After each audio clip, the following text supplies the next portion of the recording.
Good afternoon, President, officials, commissars and colleagues. My name is Siqolisa Xilishe. I'm the EFF spokesperson.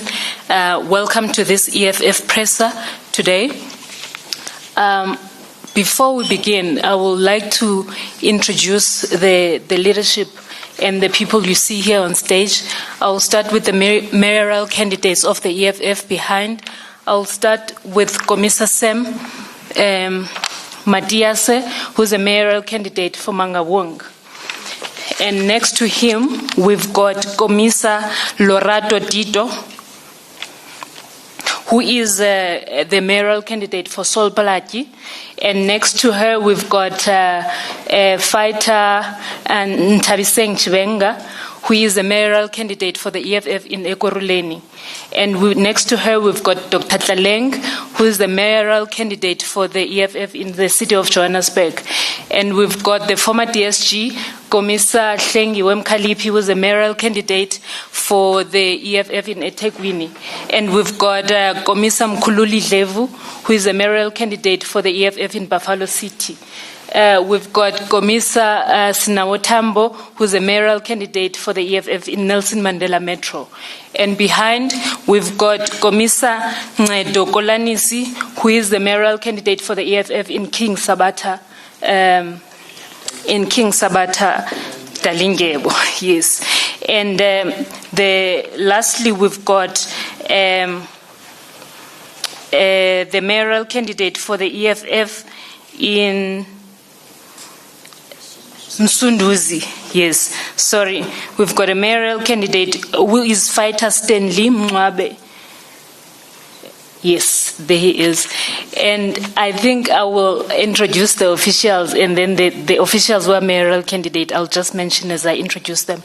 On my far right, I've got the DSG of the EFF, Commissar Leanne Mateis. And then next to her, we've got the SG, Commissar Marshall Dlamini. And then we've got the president and the CIC, CIC Julius Malema. And then we've got DP, who's also the mayoral candidate of the EFF in Mbombela, Commissar Godrich Gadi. And we've got the national chairperson, Commissar Nondando Nolchung, who's also the mayoral candidate in Cape Metro. And then we've got the TG, Commissar Umphile Mawadwe, who's also a mayoral candidate for the EFF in the city of Tshwane. Without wasting time, President, I will hand it over to you.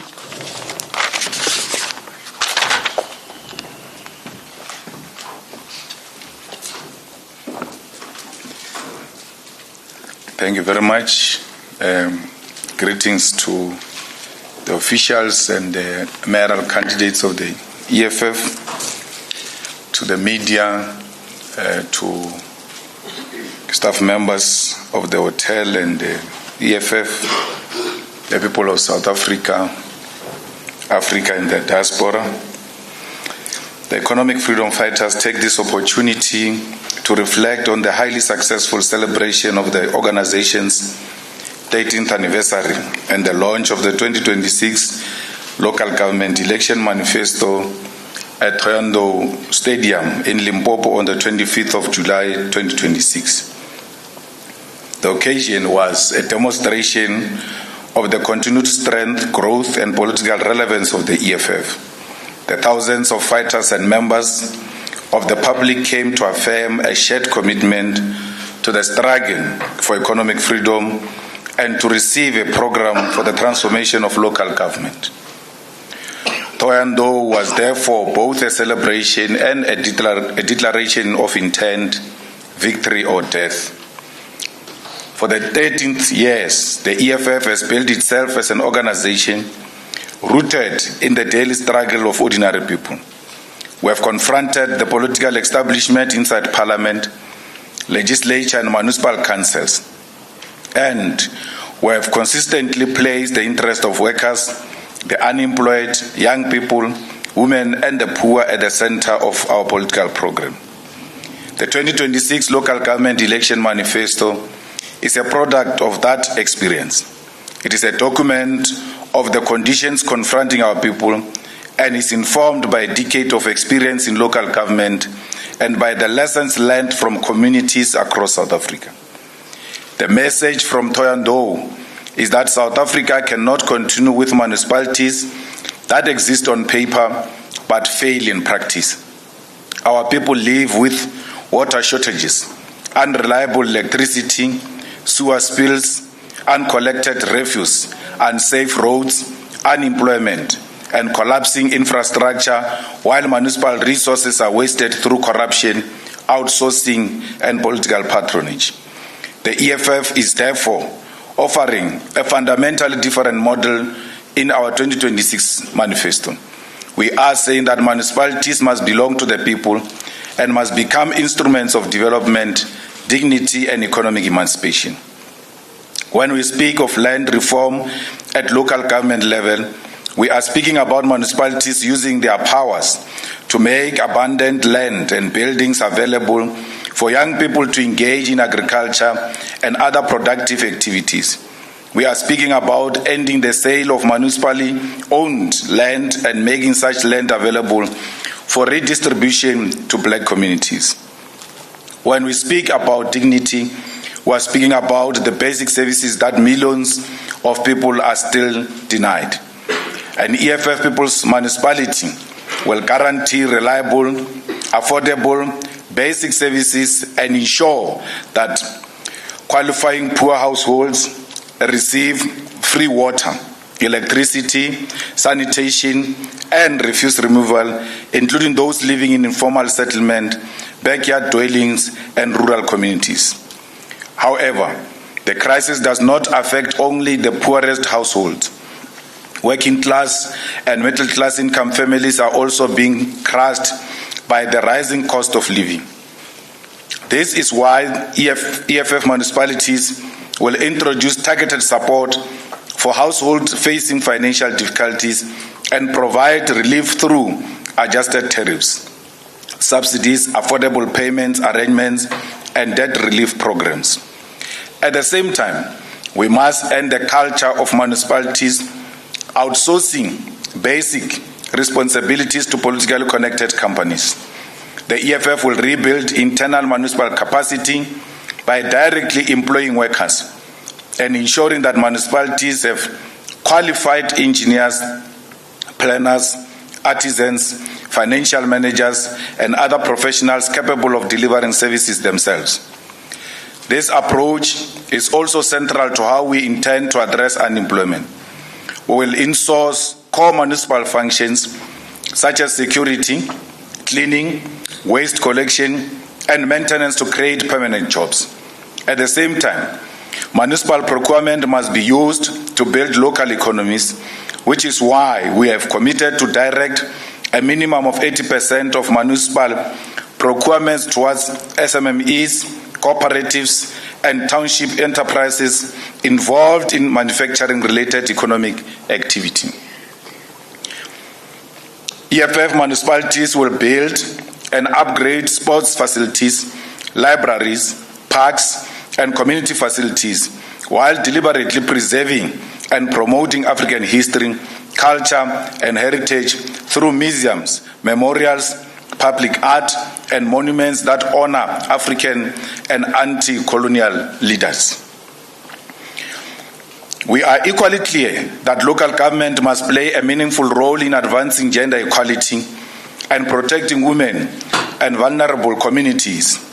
EFF municipality will enforce a minimum 50% representation of women across municipal leadership, management, employment, procurement, and economic development programs. Healthcare must be brought closer to the people.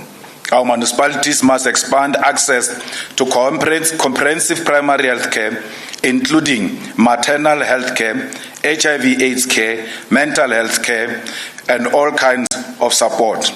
Mobile health units and community health workers must reach rural, peri-urban, and other communities that remain underserved by the existing healthcare systems.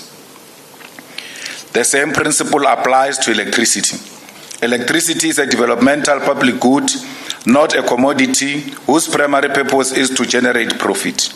We will end unnecessary charges associated with prepaid electricity and restore municipal control over electricity billing and distribution. We will also establish dedicated rapid response technical teams capable of responding to electricity faults, outage, transformer failures, and infrastructure breakdowns within a maximum emergency response time of 1 hour. Additionally, we cannot speak about economic freedom while our municipalities remain centers of consumption instead of production. The EFF will drive localized industrialization so that municipalities become centers of production, employment, and economic activity. We will establish township and rural industrial parks focused on manufacturing, agro-processing, construction materials, repair services, and other productive sectors. Our human settlement programs will implement time-bound plans to address housing backlogs with transparent waiting lists and clear annual targets. Where the construction of permanent houses cannot happen immediately, municipalities will provide service sites as an immediate intervention while longer-term housing solutions are pursued. For coastal communities, the ocean must become a source of economic empowerment rather than an asset from which local people are excluded. The EFF will develop municipal marine economy frameworks that maximize benefits for local communities and establish community-owned aquaculture projects that create sustainable employment, particularly for young people. Water is a basic human necessity, and there can be no dignity without reliable access to it. Our municipalities will ensure that every household has clean, safe, and reliable running water. We will also establish dedicated municipal plumbing teams and commit to fixing reported water leaks within 1 day, because water cannot continue to be lost through poor maintenance while communities remain without supply. The same agency applies to sanitation. The continued existence of bucket toilets and unsafe pit toilets is an indictment on the democratic state. EFF municipalities will eradicate these forms of undignified sanitation and establish rapid response teams to deal with sewer blockages, leaks, spillages, and other sanitation failures. Our communities must also be clean and healthy. The EFF will ensure reliable water and waste collection and take decisive action against illegal dumping. We will bring waste collection and management functions back into municipal capacity while integrating waste pickers, cooperatives, and recycling businesses into formal municipal systems so that environmental cleanness can simultaneously become a source of sustainable economic opportunity. A people's municipality must also be a safe municipality. We will strengthen municipal law enforcement through improved staffing, training and resources, and establish integrated crime prevention strategies in partnership with communities and law enforcement agencies. Our young people must be at the center of this transformation. The EFF will ensure that at least 40% of municipal employment opportunities are allocated to young people between 18 and 35 years old, while at least 50% of municipal procurement opportunities will be directed towards youth-owned businesses and cooperatives. We will also rebuild the infrastructure upon which communities and local economies depend. Municipal roads must be maintained and made safe, particularly those serving schools, clinics, cemeteries, and economic centers. We will expand reliable and affordable public transport, especially in underserviced townships and rural communities. We know that South Africans have had enough promises. What our people need now is a political organization with the courage, discipline, and organizational capacity to implement what it says. I want to use this opportunity to express my sincere appreciation to the ground forces of the economic freedom fighters. I particularly commend our branches for the manner in which they have conducted the branch people's assemblies to nominate candidates for deployment in local government. The branch people's assemblies are an important expression of internal democracy. They are an opportunity for members to debate, nominate, and make decisions about the people they believe can serve best, carry the responsibility of representing the EFF and its voters in municipalities. We are encouraged that this process has been conducted peacefully and without bloodshed.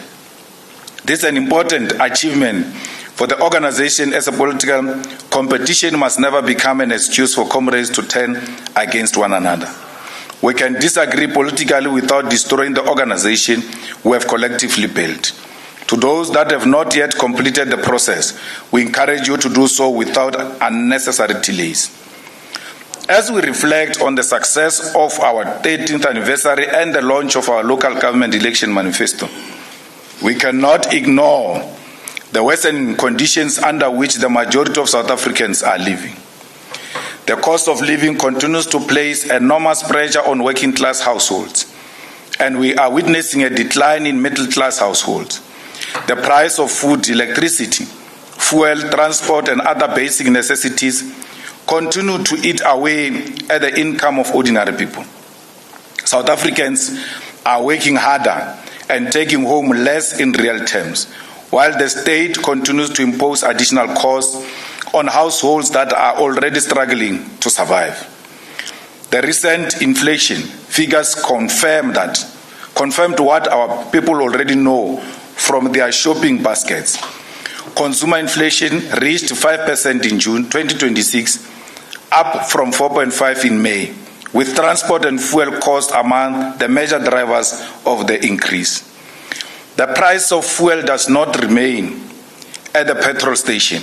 When fuel becomes more expensive, the cost of transporting food increases, the cost of commuting to work increases, the cost of producing goods increases, and ultimately, the price of almost everything rises. Electricity has become another mechanism through which our people are being punished. South Africans are expected to pay more for electricity while receiving an unreliable and increasingly unaffordable service. This is precisely why the EFF has made it clear that electricity must be treated as a developmental public good and not as a profit-making function. The EFF reaffirms its position on the Phala matter, which is that there must be oversight in the face of the continued attempts by President Cyril Ramaphosa to avoid accountability. The EFF has never accepted that the President of the Republic must be treated differently from any other citizen when serious questions arise concerning the hiding of large amounts of foreign currency and the illegal circumstances surrounding the theft at his farm. The Constitutional Court, in the judgment concerning the EFF challenge relating to the Section 89 vote on Phala, dealt with the constitutional framework surrounding the parliamentary processes. The EFF, therefore, regards the recent decision of the Western Cape High Court as deeply concerning. The majority of the full bench granted President Ramaphosa an interim interdict preventing Parliament Section 89 Impeachment Committee from proceeding with its public hearings pending the determination of his review application. One of the three judges, Judge Francis, rightly dissented and found that Ramaphosa had no sufficient basis for the interdict. Our concern goes beyond the fact that the judiciary has ruled against the EFF. Our concern is that the judgment potential establishes a dangerous principle whereby a court can interrupt a parliamentary accountability process that flows from constitutional proceedings before Parliament has completed its work. The EFF's position is that the majority judgment does not adequately explain the High Court's jurisdiction to interdict a process flowing directly from the Constitutional Court's order. It also does not sufficiently demonstrate the imminent and irreparable harm that President Ramaphosa will suffer if Parliament were allowed to perform its constitutional responsibility. If the executive can approach a court and suspend parliamentary accountability simply because the president does not want to face an impeachment inquiry, we must ask what happens to the principle of separation of powers and the constitutional authority of Parliament. We are equally concerned about the National Treasury's decision to withhold the July 2026 equitable share transfers from municipalities. National Treasury temporarily withheld transfers from 69 municipalities, citing persistent non-compliance with financial legislation and failures relating to the management of public funds. Treasury has subsequently announced the release of the remaining July transfers to 49 of the affected municipalities. The EFF does not support corruption, financial misconduct, or reckless management of public money. However, Treasury cannot use the people of a municipality as a collateral damage in a fight with incompetent municipal administrations. When Treasury withholds equitable share funds, the consequences fall on the grandmother who needs water, the child who needs sanitation, the unemployed person who depends on municipal services, and the municipality that already lives under conditions of deprivation. Instead, government must intervene directly, recover stolen money and wasted funds, remove corrupt officials, strengthen municipal administration, and ensure that the money reaches the services for which it is intended. This brings us directly to the EFF long-standing criticism of the current equitable share model. The present model is fundamentally inadequate because it does not sufficiently account for the enormous responsibility placed on municipalities, particularly municipalities serving poor, rural, and historically disadvantaged communities. Municipalities are expected to provide water, electricity, sanitation, refuse removal, roads, housing support, public facilities, and other services, while many have an extremely limited revenue base. This creates a structural mismatch between what municipalities are expected to do and the resources available to them. Even National Treasury has acknowledged that the mismatch between municipal revenue authority and expenditure responsibility is a serious concern. The EFF has therefore consistently argued that the local sphere of government must receive enough greater share of national raised revenue. We are not saying we must give municipalities money without accountability. We are simply recognizing that you cannot demand first-class service delivery from municipalities while financing them as though their constitutional responsibility are secondary. The EFF continues to observe the ongoing proceedings at the Judicial Commission of Inquiry into Criminality, Political Interference and Corruption in the Criminal Justice System, commonly referred to as the Madlanga Commission. As an organization, we remain in support of all efforts to uncover the rot in our criminal justice system, as has been demonstrated in the ad hoc committee to investigate allegations made by Lieutenant General Nhlanhla Mkhwanazi, wherein our participation enhanced the work of the legislature to expose and hold accountable those who have corrupted justice. We reiterate the call for all preliminary findings and interim reports by the Madlanga Commission to be made public and accessible, as those reports do not belong to the President of the Republic, but belong to the people of South Africa. To handle preliminary findings and reports with secrecy undermines the constitutional principle of transparency, and risks selective and politically motivated conduct as it relates to prosecutions and arrests related to the work of the Commission. The EFF calls on all South Africans to resist the urge to succumb to juvenile and politically motivated insinuations drawn from the work of the Commission, which are not rooted in any evidence or fact. Despite all attempts to cast doubt over the organization and its leadership, there has been no evidence that ties the EFF to any wrongdoing, and this is a fact we remain proud of. We encourage the Commission and its evidence leaders to rely on evidence and drawn from verifiable and credible processes of the law and legal institutions. Tabloid journalism and speculations by media outlets who have proven vendettas do not constitute evidence, and the use of news articles as evidence by such credible commission only serves to undermine the credibility of the process and turn the Commission itself into a weapon of propaganda. The EFF takes this opportunity to reaffirm its position on the international developments that demonstrate the continued use of economic and political power by dominant countries to discipline nations that refuse to submit to their interests.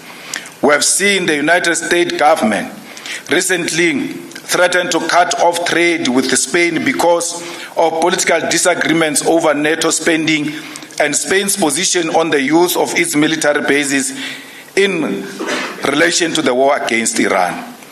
The EFF condemns this kind of economic bullying. It demonstrates the danger of a world order in which powerful states believe that they can use their economic dominance to punish other countries for exercising an independent foreign policy. No country should be forced to surrender its sovereignty or foreign policy choices because it fears economic retaliation from a more powerful state. This is precisely why South Africa must continue to pursue an independent foreign policy based on solidarity with oppressed peoples, respect for international law and the sovereignty of nations, rather than allowing our foreign policy to be dictated by Washington, London, or any other external power. South Africa must also continue to stand firmly with the people of Palestine. The EFF reaffirms its call for Benjamin Netanyahu to be arrested and brought before the International Criminal Court in accordance with the arrest warrant issued against him in 2024. We reject the hypocrisy whereby international law is aggressively invoked against leaders of third world countries, while those accused of grave crimes against Palestinians are protected by powerful governments. Having examined the legal position, Mamadini has acknowledged that New York City does not independently possess the authority to execute the ICC warrant, but he has called upon the United States federal government to enforce the warrant. The EFF welcomes this position and says that it must now go further. If Netanyahu proceeds with his planned appearance at the United Nations General Assembly in New York in September, the international community must not normalize his presence as though nothing has happened in Gaza. Netanyahu should not be afforded the legitimacy that comes with addressing the United Nations while an outstanding ICC arrest warrant remains in force. We therefore call on South Africa and all countries committed to international law and the rights of the Palestinian people to boycott Netanyahu's address to the United Nations General Assembly. South Africa must not sit in the hall and provide an audience to a leader who faces ICC arrest warrant. We should not shake hands, pose for photographs with him, or participate in the diplomatic theater that sanitizes the devastations inflicted upon the Palestinian people. The EFF further calls on other governments and delegations to follow this example. The United States government has been allowed to get away with kidnapping the democratically elected president of Venezuela, Nicolas Maduro, in his own country and is currently holding him captive with no clear international case against him, besides wanting to gain control over Venezuela's oil supply. Yet Netanyahu is allowed to freely enter any country he wants and address the United Nations. This state of our international political landscape is backward and must not be allowed. The Palestinian people continue to endure unimaginable suffering, and the international community cannot continue to respond with statements of concern while maintaining normal diplomatic and political relations with those responsible for policies and actions that have resulted in mass civilian suffering. We call on all fighters, supporters, and structures of the EFF to give full support to all our mayoral candidates who were announced at the Thohoyandou rally. These candidates represent the breadth of the organization and the kind of leadership we believe must take responsibility for transforming municipalities. They bring different forms of experience, professional and political knowledge, organizational experience, youth leadership, and women leadership. This diversity is important because we have always insisted that our leaders must have the skills, experience, discipline, and political commitment to govern. The EFF proposed mayoral candidates for all metros and big cities are as follows: Buffalo City Metro, Mkhulule Dlevu, Nelson Mandela Metro, Snawo Tambo, King Sabata Dalinjebo, Ncedo Kolanisi, Mangaung Metro, Ntako Sam Matias, Ekurhuleni Metro, Ntabiseng Chivenga, Tshwane Metro, Treasurer General Umphile Maotwe, Johannesburg Metro, Dr. Tlale Mufokeng, eThekwini Metro, Thengiwe Mkhalipi, Umsunduzi, Stanley Tutuko Mqiwa, Mpulukwani Lawrence Mapulu, City of Mbombela, Deputy President Godrich Gadri, Rustenburg, Urumetsi Israel Munaisi, Sol Plaki Lerato Florence Tito, Cape Metro National Chairperson Nontando Nolchungu. Additionally, we take this opportunity to announce mayoral candidate for the various other municipalities in each province. The names will be publicly available in the final release press statements. We express our full support and faith in all of our candidates to deliver victory in the 2026 local government elections on the 4th of November. Every candidate must remember the oath that accompanies EFF deployment. The declaration they undertook requires the candidate to serve the people of South Africa with discipline, honesty, integrity, and revolutionary commitment.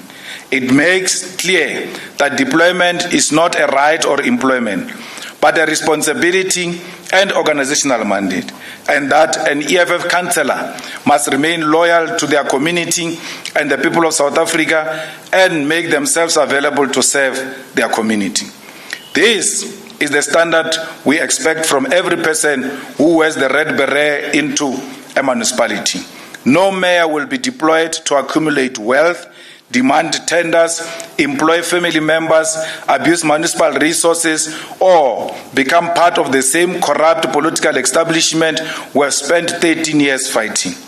We are now entering another decisive phase of 2026 local government election campaign, and the EFF calls on every eligible South African who is not registered to vote and every voter who has changed their residential addresses to use their final voter registration weekend on the 1st and 2nd of August to register or update their details. We must therefore not wait until election day to discover that our names are not on the voters' roll or that our registration details are incorrect.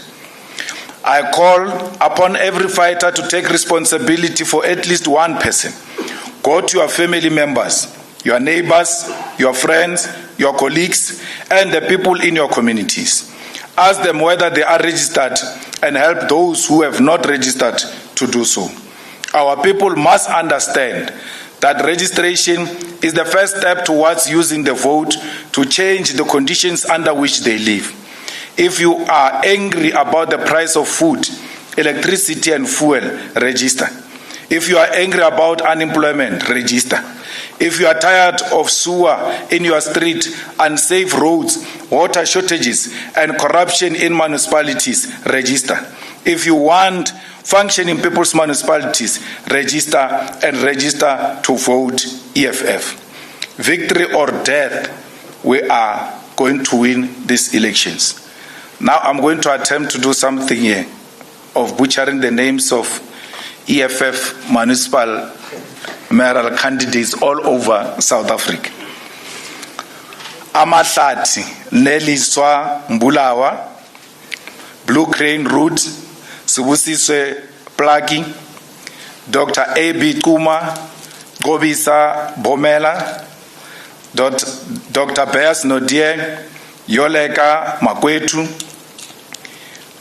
Eludini Matibele Lepafa, Emalatleni Mzuvukile Tom, Inok Mgijima Zikona Njoli, Kreikai Malikole Mchoba, Inzika yetu Noktula Mulokoti, Inguba Yetemba Thabo Mtsoso, Kuha Princess Maseti, Kokama Dibuse Mufukeng, Makana Nosikhumbuzo Zwane, Matatiele Babalwa Mathulelwa, Mbashe Asanda Machobeni, Mhlonto Kungeka Mpula, Mnuma Vuyane Pambo Vuyane Mkondidi, Mzambe Mzandile Mgweba, Ngushwa Sesona Maswana, Nguza Hills Busisiwa Ma Bedumana, Ntabankulu Nonsikelelo Situnzi, Nyandeni Lona Chocho, Port St. John's, Lindelani Mkajini, Raymond Mtlaba, Sipho Mavuso.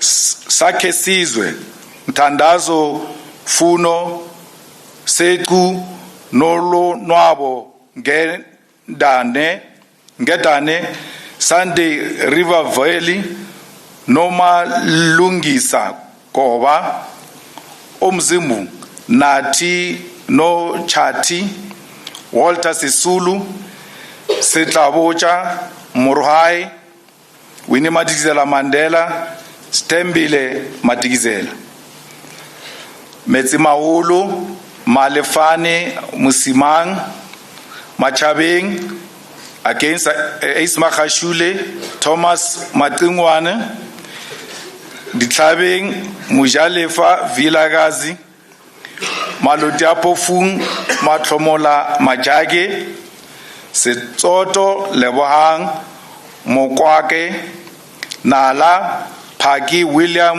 Mafojane, Mutaka, Tolile, Nongwanya, Mwate Daniel Nkwe, Masilonyane Sina Brown, Tokolo Letseho Letabo, Twelopele Tebo Swaisa, Mohokare Lizwe Lepolo. New municipality doesn't have a name. Mpote Molai, Kopanong Leteo Kaliso, Letimeng Tabiso, Masailane, Mafube Edmond Mabuya, Matsupa Sentle Nkiane, Pumelela Mita Khatebe, Nketwane Matlomola Musia, Emfuleni Jeanette Maloka, Merafong Itane Mukwebo, Rand West City Wilisane Betuel Munyai, Morali City Wonderful Serolodi, Lesedi Nombuso Njokwe, Midval Karabo Munyane.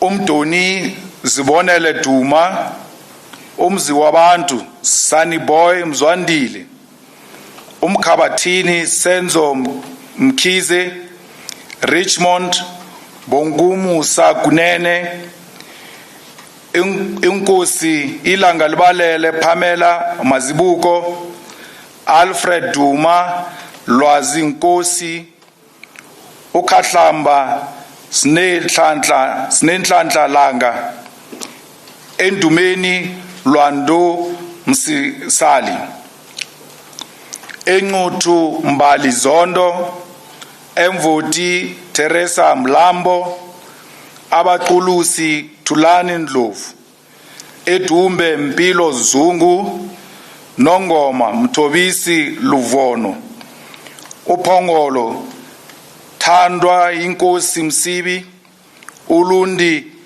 Jabusilwe Mlotshwa, Big Five Thabisa, Simokasi Mthembu, Jozini Thonqo Gumbi, Ntubatuba Mandla Shangazi, Mhlabo Yalingana Dr. Mlambo, Umhlathuzi Sibusiso Mthiani, Umfolozi Mondli Shabalala, Umlalazi Gugulethu Biela, Kwadukuza Thobisile Nkosi, Mandeni Siyabonga Mdletshe, Maphumulo Sakhile Zondo, Ndwendwe Nonhlanhla Makhaya, Greater Kokstad Ncedo Njenga, Dr. Nkosazana Dlamini Zuma, Phelelani Memela, Impendle Asemahle Ndlovu, Ubuhlebezwe Busisiwe Zulu, Umzimkhulu Nomfundo Mpiephile, Ray Nkonyeni Khethiwe Muthwa Buthelezi, Newcastle Mongezi Thwala, Enkandla Sanele Biela, Uzumbe Nokubonga Biase, Emadlangeni Sipho Ndebele, Umgeni Longelo Sokhela, Mthonjaneni Zama Mutimkhulu, Msinga Sithakaselwe Zondi, Denhauser Siphesihle Nzunza, Mpofana Sibonelo Ndlela, Mshwati Sihle Mfekane, Elias Mutswaledi Lancel Komane, Feta Khomutu Batsi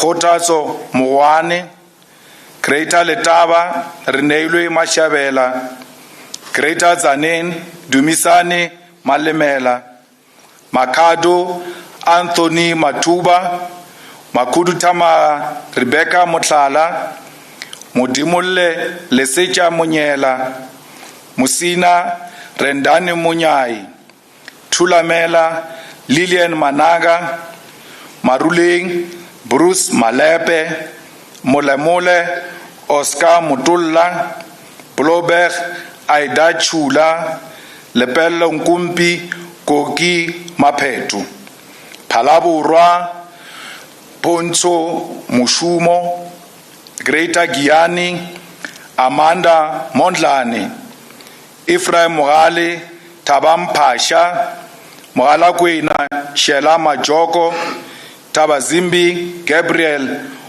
Muhutiwa, Lepalale, Tabo, Lepalala, Belabela, Sunday Mudike, Collins Chaban, Dunani Baloi, Nkomazi, Mafia Fani, Bushback Surprise Kubai, Tabacheu, Gillion Masheu, Goven Mbegi, Tracy Simela, Dr. Pixley Kaisaka Seme Stanley Mota, Chief Albert Lituli Dingani Mbuyani, Dibalising Jabulile Mngomezulu, Lekwa Pindile Matlaba, Muskali kwa Simpiwe Ngwenya, Mkonto Mbali Dlamini, Dr. J.S. Moroka, Jackson Malachi, Emma Latleni, Mpho Morokolo, Steve Chwete, Popi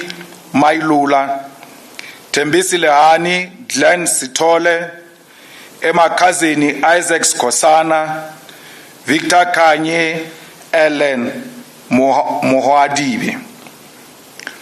Ditsobotla Matsidiso Botswe, Matlosana, Kobakile Papiki Bawile, Greta Taung, Mutusi Muntwedi, Lekwataimane Justice Dibampe, Madibeng Stanley Komape, Moretile Tebo Elias Tongwane, Moses Kotane Tebo Mukwele, JB Max Nonki Mary Sitwaro, Makwasi Hills Tsireletso Malebetsane, Mafike Gosekwang Sehole, Ramotsere Solofelo Sebolao, Tswaing Petrus Motsokai Tsagai, Ratlou Monges Abdul Matone, Khetleng Refir Baratang Mokone, Kagisano Molopo Koketso Sesi Sekopetwe, Naledi Warabile Sien Kopile, Mamusa Olebeng Mokorosi, Magareng ke o lebogile Mekhoa, Dikgatlong Kenneth Konotwe, Phokwane Mathapelo Siwisa, Tsantsabane Gail Sibia, Case Eric Bellis, Tembelitle Franz Mans, Ron Stenberg, Athwell Z Quinana, Emma Tanjini, Sandile Makandula, Karibech Wilfred Hone,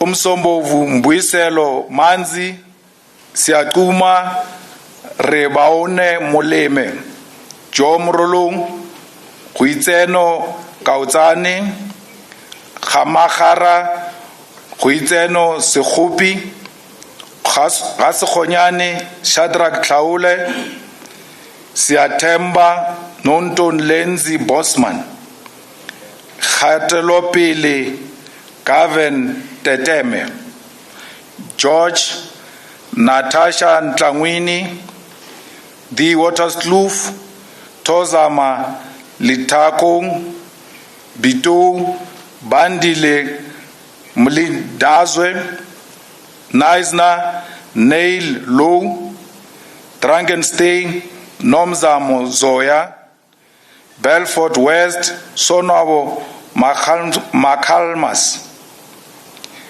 Brett Valley Avuile Bonakele, Langenberg Trikizwa Mangaliso, Langsberg Tembile Tlas, Mossel Bay Lutando Jack, Cedarberg Melikaya Ndesi, Bechrefir John van der Skees, Cape Agalas Winile Musome, Swartland Chapele Valley, Saldanha Bay Lennox Bika, Oversrand Sandiso Nkomo, Stellenbosch Inati Nkwembe, Canaland Dion Godfrey, Hesekwe Azola Zokwana, Osoran Letitia Eris, Mazikama Mandla Jones, Winsberg Lulama Ngwame, Swellendam Tandutolo Sam Kala, Prince Albert Sam Sekali Mponzo. Those are the names of all municipalities that EFF will be fielding the mayoral candidate. I thought it's important that I read all of them because all municipalities in the EFF are equal and important, and no one should feel that it's announced through a press statement and the rest are announced through the president's mouth. Thank you very much.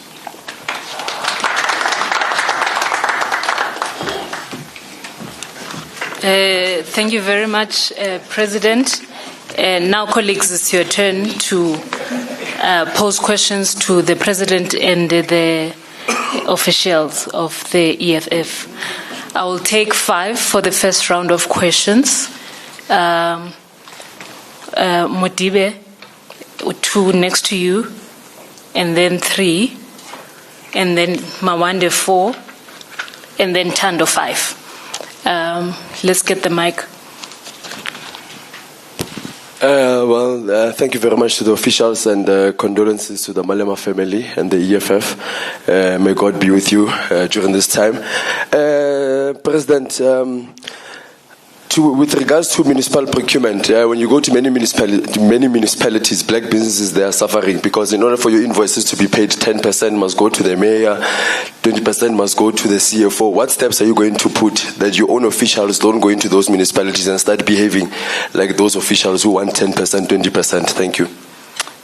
Sorry, colleagues, can you please mention your name in the media house? Mudiba from the Inside Factor. Thank you very much. Thank you so much. It's Khomotso Modise from Eyewitness News. I've got 2 questions. The first one, Mr. Malema, thank you so much for touching on the revelations from the Madlanga Commission and what's been happening there. Could you please weigh in more on Andrea Johnson? We know that you described her, you spoke quite a bit about her at the ad hoc committee, referring her to her or likening her to Mama Winnie. What are your sentiments now? How do you feel about her showing and her performance or her appearance at the Madlanga Commission? And then secondly, I know that you had spoken about General Feroz Khan as an old comrade of yours during an interview. There have been quite damning allegations against him as well. And I wanted to hear from you about your sentiment on that. And have you been in touch with him since we've been hearing these revelations at the Madlanga Commission? Thank you.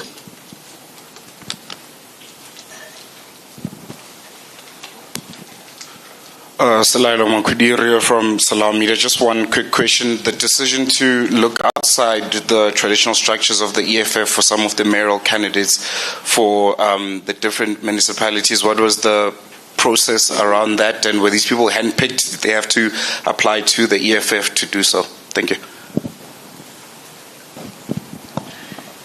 Thank you very much. Good afternoon to the leadership and my colleagues, and condolences, Mr. Malema, for the loss of your grandfather. Maybe let me start. My name is Mawande. I work for the Sunday World. Let me start where my colleague Khomotso ended with issues pertaining to Madlanga Commission. But my question is much broader, Mr. Malema. You've said what you've said already about EFF not being directly implicated, the insinuations, the innuendos and stuff like that. But I think we all know that reputation is everything in politics, and that there has been a reputational damage to the EFF owing to the revelations at Madlanga Commission. How is the EFF planning to at least deal with the reputational damage that it has suffered as a result of the things that have been said at the Madlanga Commission, especially in light of the upcoming local government elections? And then second is still maybe to move to issues of local government elections, Mr. Malema, you've revealed, of course, Dr. Tlaling as the candidate for the city of Joburg, but I think there's also a general sentiment out there, I'm sure you've seen it, of people who were saying that they were expecting Dr. Mgcinichwaku, especially with his heroics that he did as an MMC for community safety. Maybe what was the thinking in that regard to not go with Dr. Mgcinichwaku that many seem to have been expecting to be the candidate? Still on local government elections issues, will the EFF be contesting these elections with a universal approach, or do you have a targeted approach? I mean, for instance, what you've just done with announcing the mayoral candidates for all municipalities, I think it's a first in the EFF. And maybe to close off on issues of local government elections, why are you not contesting, Mr. Malema, given how high the stakes are? I mean, we've seen national leaders, Herman Mashaba, for instance, Helen Zille, who are contesting the seat of Joburg.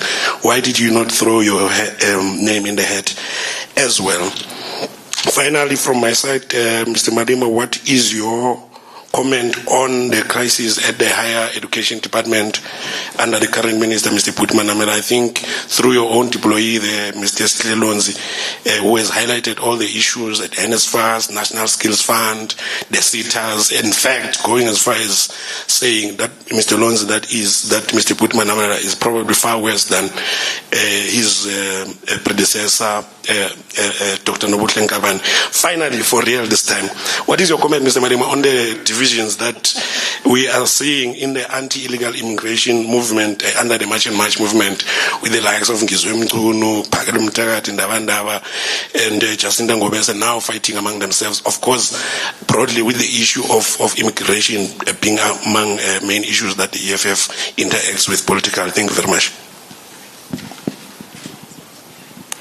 Thank you very much. Good afternoon to the leadership. My name is Thando Mayago and I'm from the Business Day. So the EFF has decided to field mayoral candidates in all the metros and also all the major commercial hubs across South Africa. Could you just give us some insights into the internal polling data or external polling data that went into the decision? Where does EFF see its support coming out strongest? And if that contributed to fielding the mayoral candidates, the major names in the party, in the metros and in the commercial hubs. Thank you. Thank you very much. I'll hand it over to you, President, and the officials.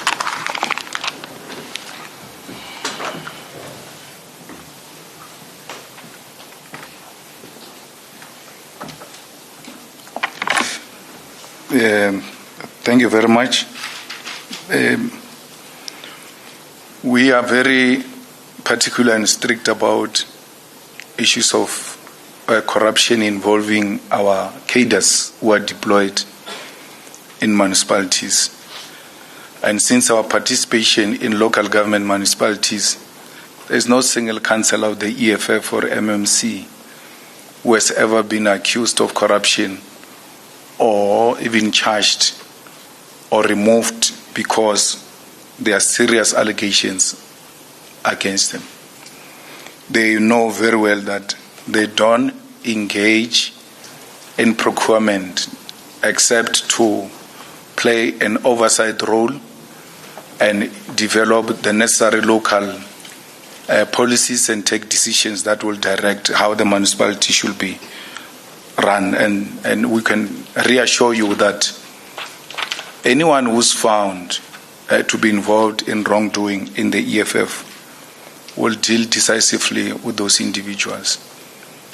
It's a living experience, not only in municipalities, generally in the country and in provinces where invoices are not being paid. And for invoices to be paid, there must be exchange of hands. An extremely unethical conduct that the ANC has introduced in our government for the past 33 years.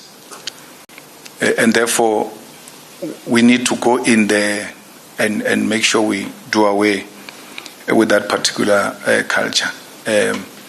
By punishing, especially the politically involved leadership, we need to deal decisively with those. And that's why when we're in Ekurhuleni, the first thing we did when we're leading the Department of Finance was to call all unpaid invoices and put them under one roof and say to them, you go from one table to the other. And a proper explanation must be given why your invoice is not paid. And if it's not, there is no proper explanation, the invoice must be paid there and there. There you are guaranteed no one is going to ask anyone 10% because it is in the open and they are all next to each other. Where the invoice start until where the invoice end. So we follow it practically with a service provider. Where it gets stuck, that person must explain why is it stuck by you. Why is it not being processed to the next level?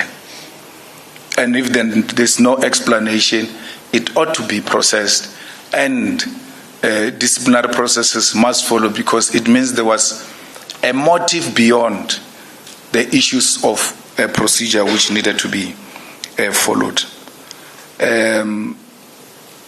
I've not followed Johnson's appearance in Madlanga.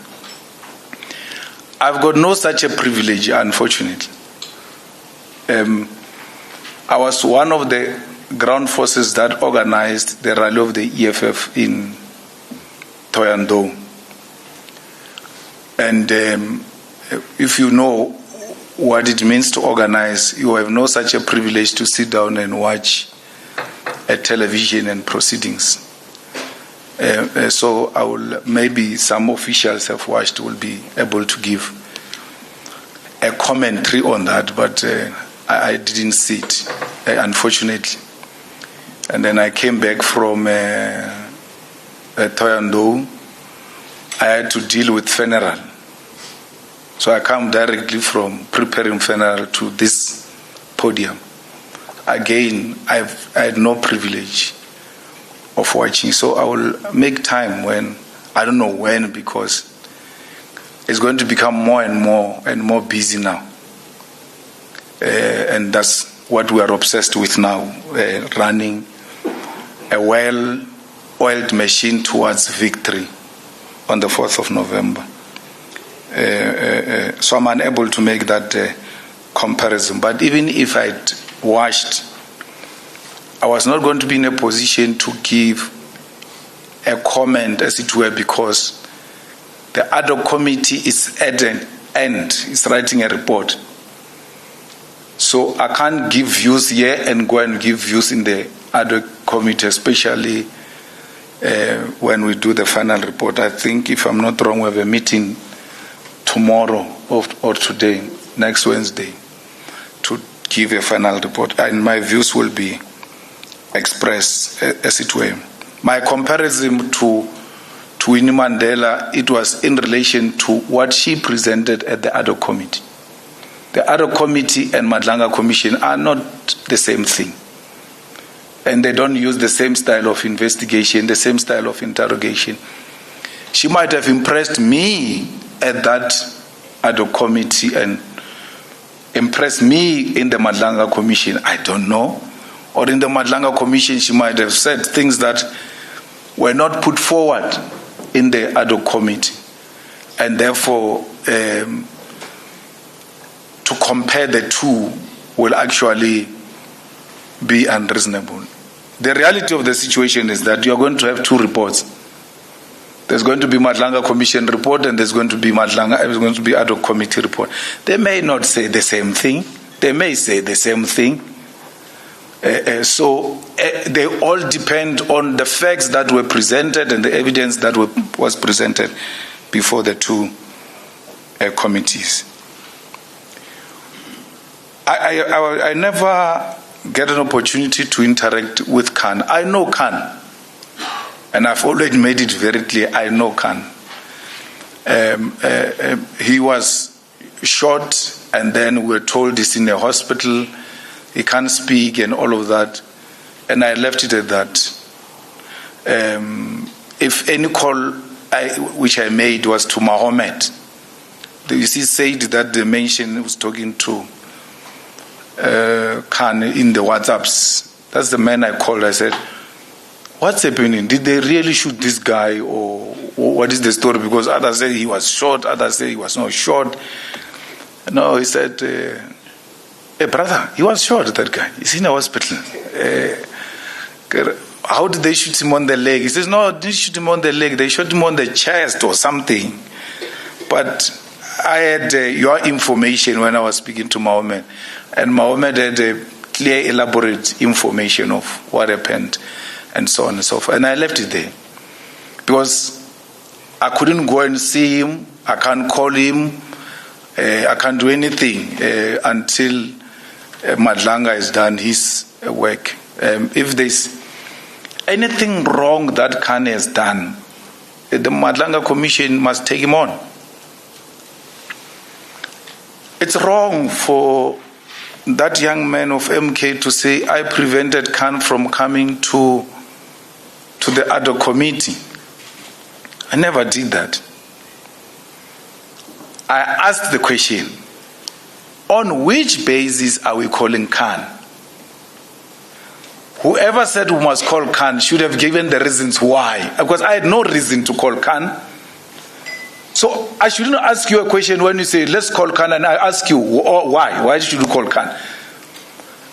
Foolish as they are, they can't reason. They keep quiet. They run away. They don't say anything. And then Khan doesn't get called. They blame it on me, as if I was running the committee alone. I'm not the type you will say things I don't question. I will question. Skosana said we must call judges. You remember that? Skosana said we must call judges.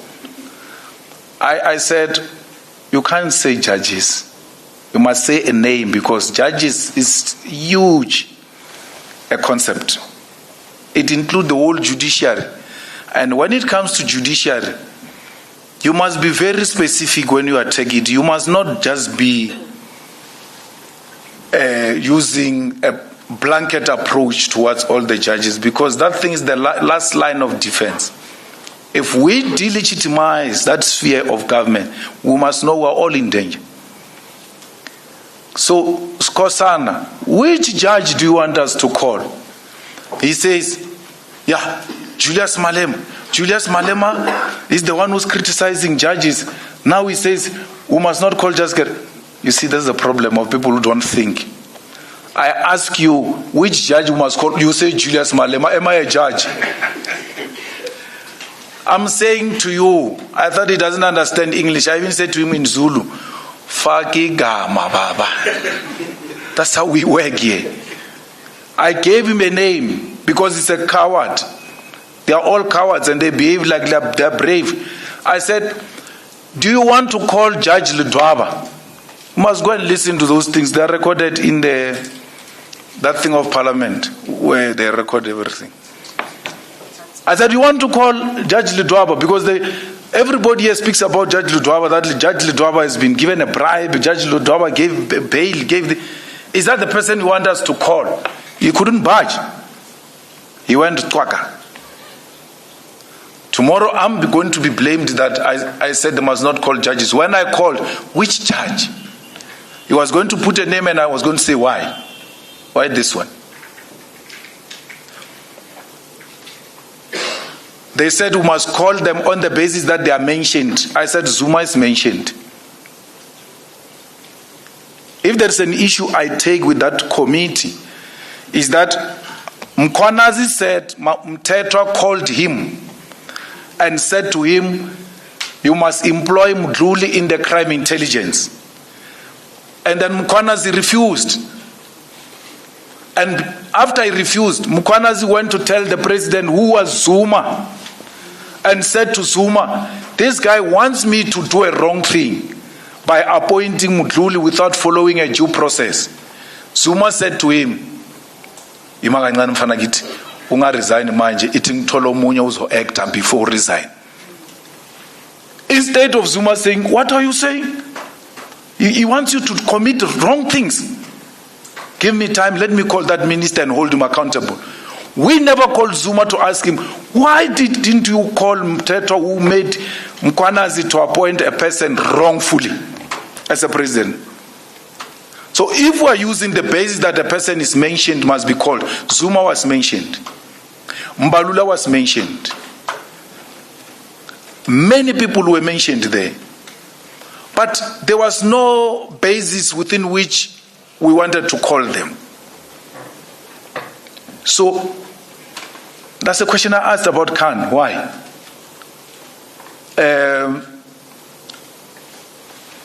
So the young man goes there. All of you make an issue about me for obvious reasons, because I make you trend. If you write about your grandfather, you will not even trend. Where they say Malema, you just jump.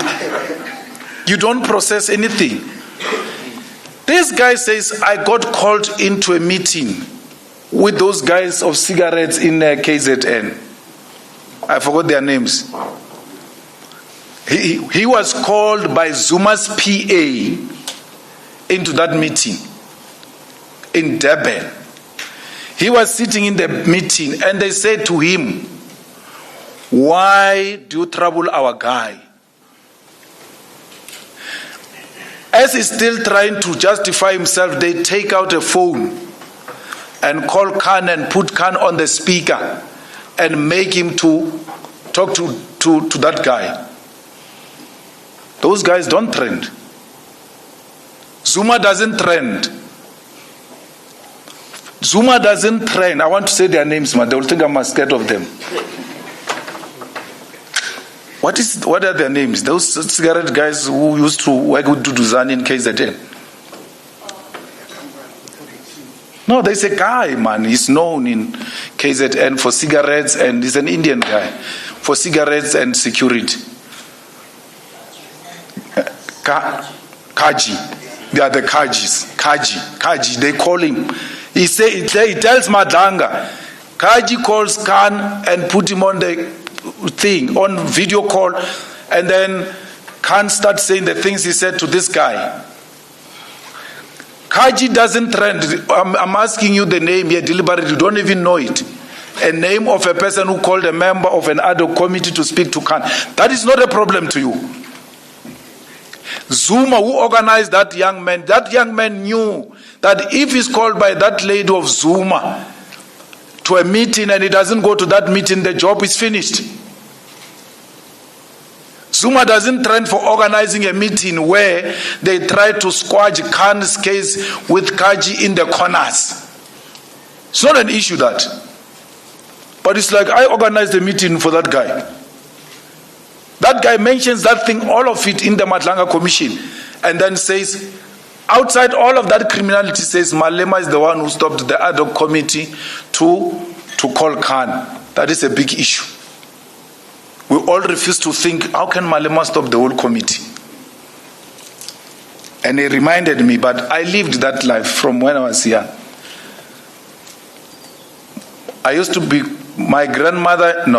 My parents used to be called to school because I caused a strike that lasted for more than 3 months. So parents had to be called. And we're in a school where learners were more than 1,000, overcrowded. So when they call parents, I've got 2 options, either to send my mother or my grandmother. My mother was not an option. She was going to agree with those people, or this thing is a problem. So my grandmother will go. More than 100 parents will speak in one language. And then they will ask my grandmother to respond. And she will defeat them with one question only. And she will be speaking in Veneg. And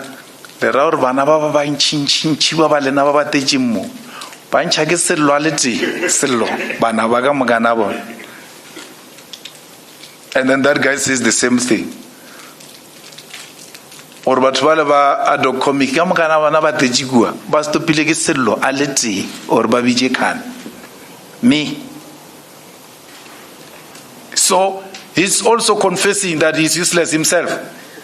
He doesn't belong to the EFF. Why didn't he insist? You all know in that committee, when they stop you, but that your time is finished, you always find a way to come back, maneuver, order, chair. Skosana used to harass us there. If you go and look at the times, who spoke more than any other person in that committee, you're going to find this Skosana of MK, who said a lot of nothing, only to come and say, Julius. And then Madlanga writes me questions about Khan and Mohammed speaking to each other. So they say Malema says this. The chief says he wants a VBS docket. What?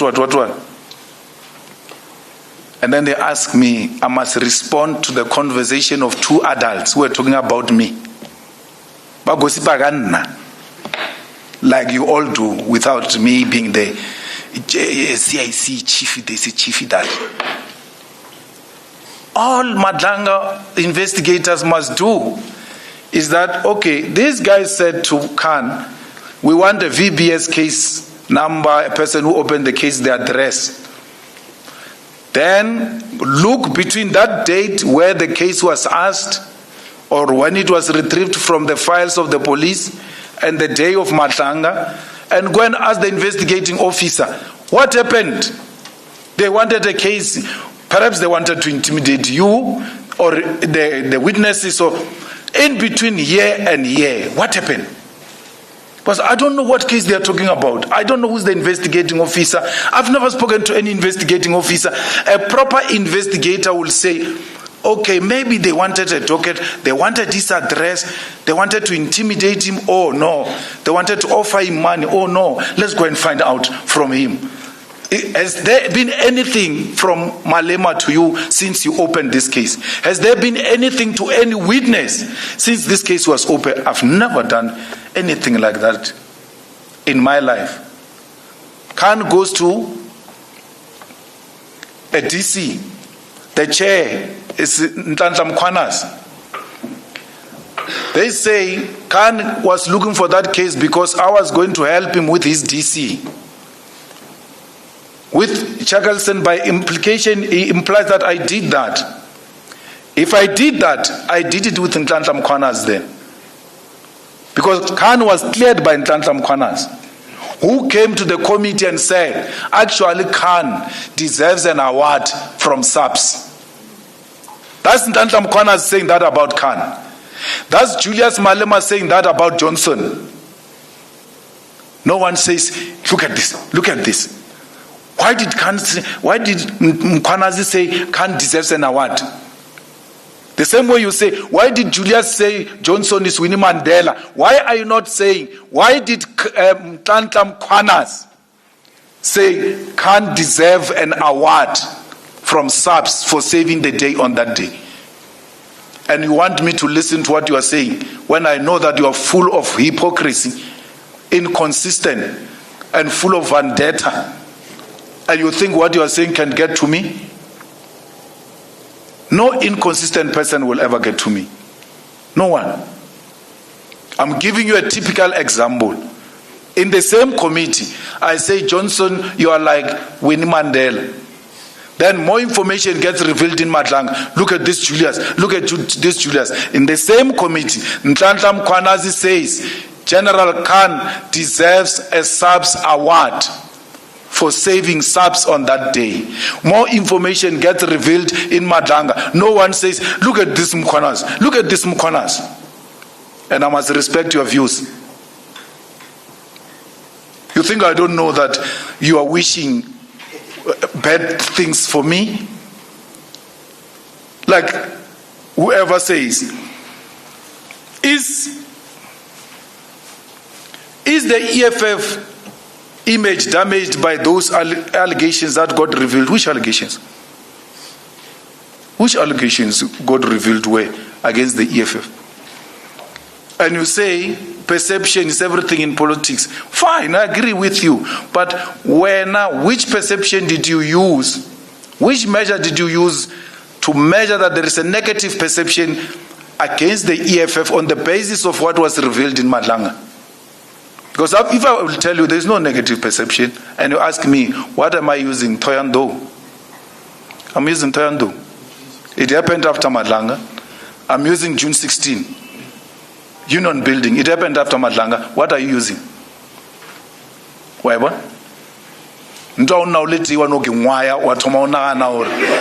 Without using any signs. Not what negative perception. What are you using? Political public discourse. It's skewed because I can. If you give us 2 minutes to break here, we can bring you who are the political analysts, which political party they belong to. They all belong to political parties. Who are the journalists who make those comments? Because public discourse, you are referring to that thing. And you are very few. You are very, very few. That's why when we hire a hall for you, we hire this size. Because we know you are very few. We don't hire a Dobsonville Hall or Orlando Stadium, because we know your few. So your opinions are like this. That's you. So that cannot be intimidated. There is nothing outside tradition about choosing mayoral candidates. Again, you are dishonest. Which tradition? Because EFF has got no tradition of appointing mayoral candidates. So, which tradition have we gone out of it? Tell me. What? A thought process. By process. Public view. Public view. Which tradition? For the first time, we are nominating candidates. So we are establishing our new tradition. You said outside. Why did you go outside the tradition? Of not announcing additional structure. It is not announcing. No, you He said, why do you go outside the tradition, including the tradition structures? You added each other there. I wanted to deal with tradition, that this is a newly established tradition in the EFF. 1. 2, there is no one here who comes outside the structures of the EFF. Dr. Tlaleng has been with the EFF. Always. If you refuse to read, you not look at the picture. Just go and look at pictures, because reading might be difficult. If you want to ask us about Dr. Tlaleng,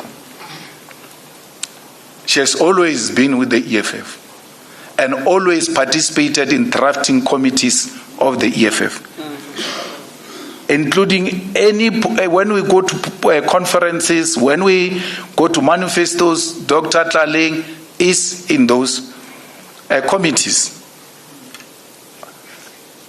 When we go to commissions to discuss in detail issues, she's particularly very interested in the commission on health.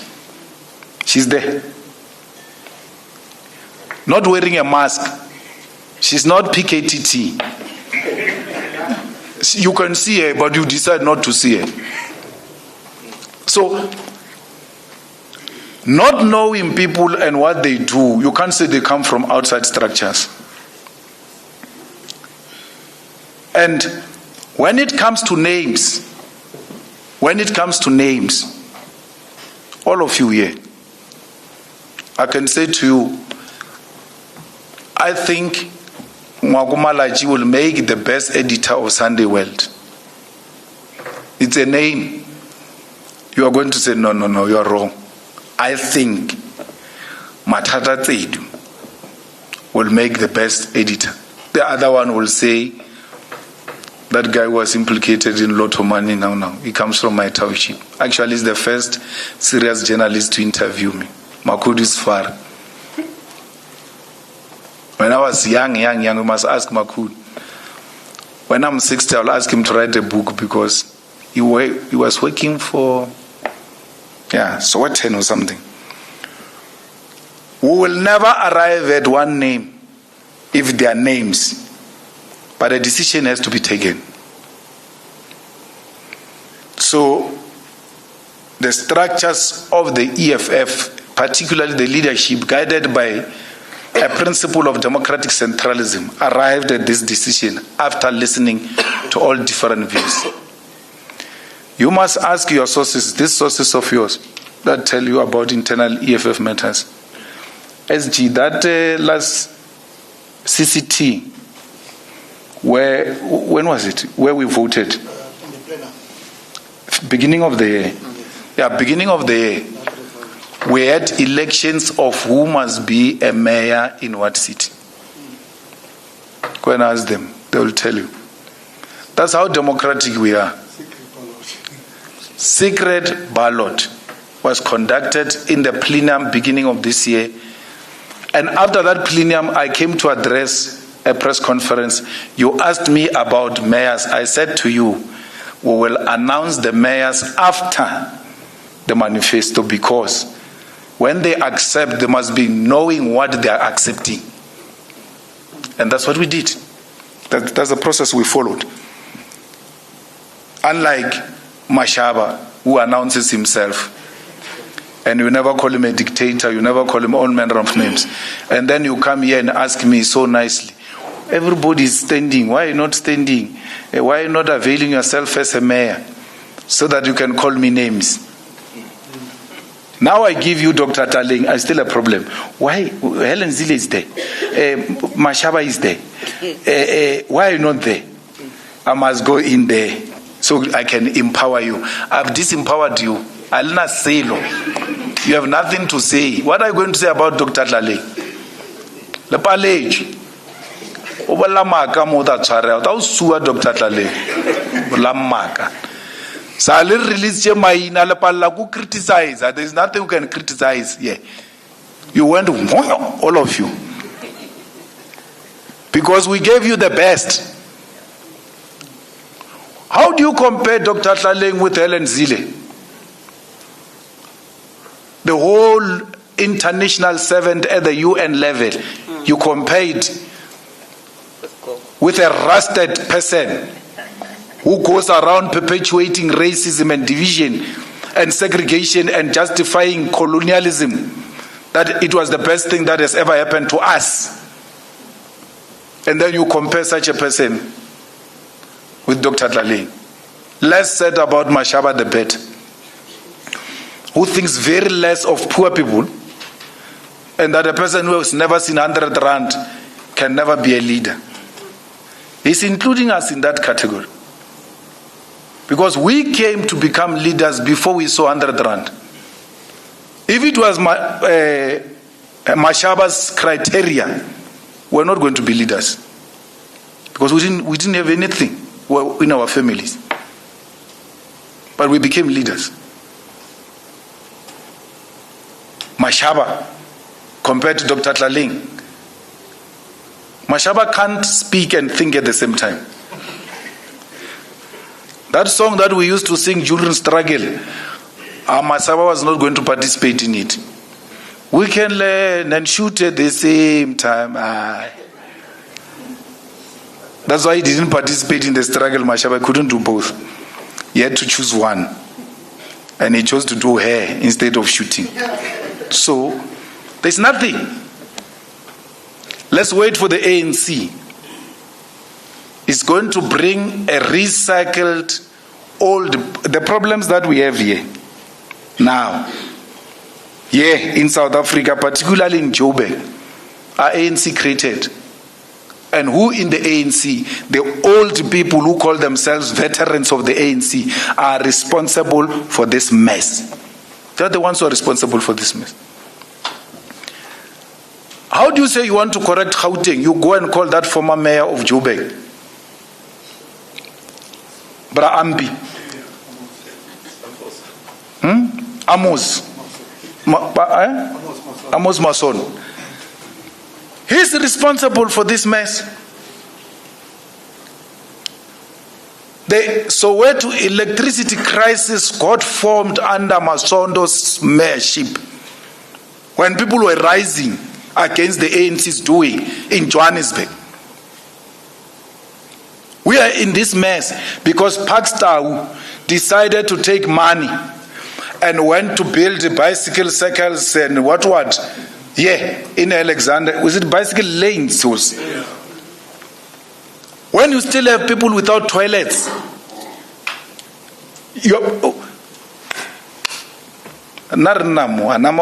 bicycle lane. Even white people don't use bicycles. If you are trying to impress white people, even white people don't use those things. So you call Pakistan to come and correct what? His own mess. That's why we had to bring someone outside the tradition of just doing politics without being driven by passion of saving people. And we hope that the people of Joburg will be able to listen, especially the black middle class that is getting eroded by cost of living, by petrol price, transport, inflation, They are the first to feel that pain. Electricity can never be used to make money, profit. It's like SABC. The job of SABC is to give us information. As long as it can generate enough money to sustain itself, we're fine. We don't want profit from SABC. We don't want profit from electricity. We want people to be provided with affordable, reliable electricity. And that goes to the black middle class as well. Because we treat people as a group, and it's wrong. You are an engineer, you are a doctor, you are all doctors and the same. You must all pay the same. You don't know our individual affordability and problems. So there has to be that criteria where I can come and explain myself to the municipality, being a doctor, being an engineer, being an accountant, that yes, I'm qualified, yes, I work here, but these are my problems. I've got this, and we must be a listening municipality and design an approach, an individual approach to this problem. Not that all of them, they are nurses, they must pay. All of them, they are doctors, they must pay. All of them, they are working at the university. That time she's a cleaner. She must pay. So we have to deal with these issues individually if we are going to get to the bottom of what is really the problem with affordability of our people when it comes to water and electricity.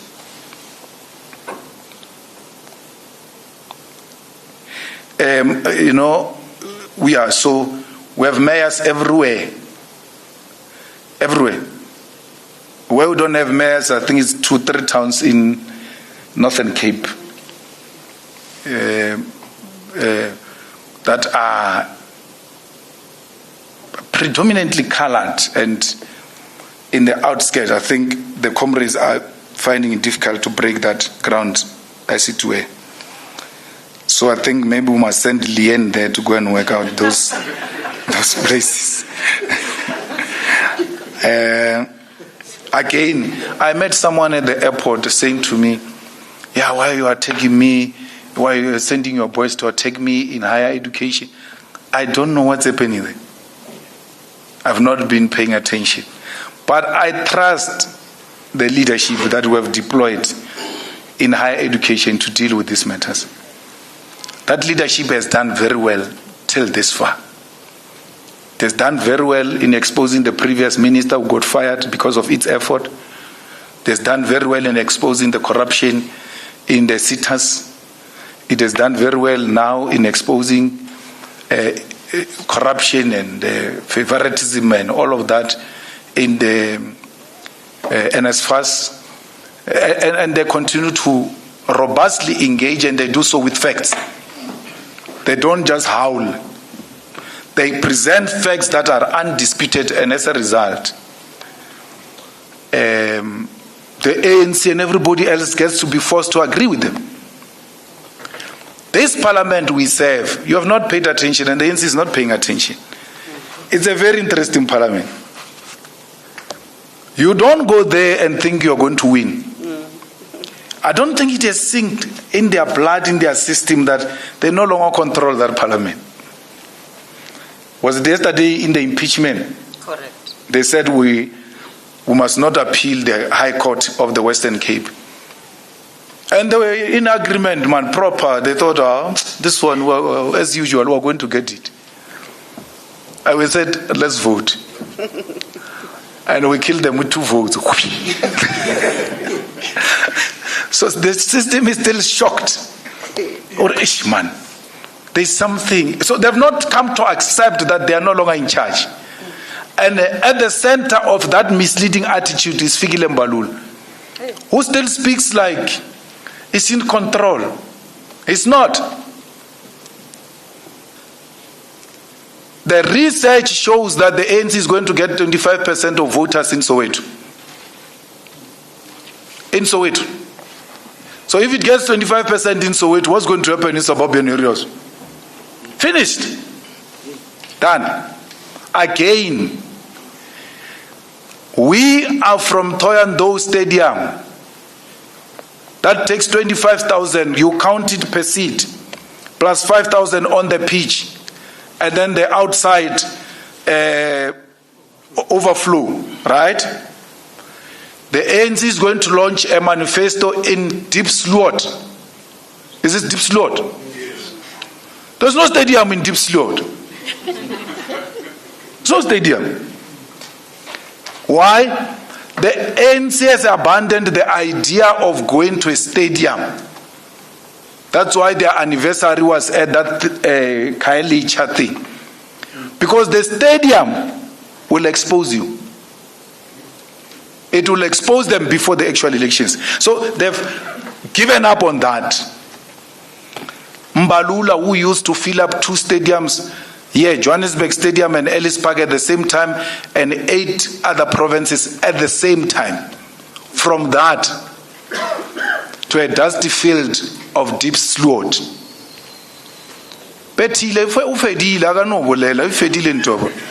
There's nothing he can do. It's done, finished. He speaks like he's still in charge.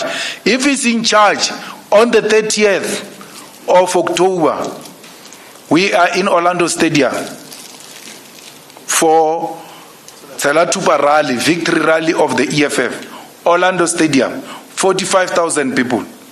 Next door, FNB. It will be a derby, same day. Yeah. Pirates and Kaizer Chiefs. South Africa. One will be in Orlando, one in FNB. Those are only 2 stadiums, unless they go to Cape Town. That Cape Town Stadium. Any other stadium that day is the last day, by the way, before the election. So 30th, then the 1st, we finalize the preparations of the elections. Then the 2nd is Monday, is special vote. 3rd is special vote. 4th is normal vote. So why would you listen to someone like that, who has given up, only makes the loudest noise to hide that the stadium is no longer an option? Where's in Gauteng?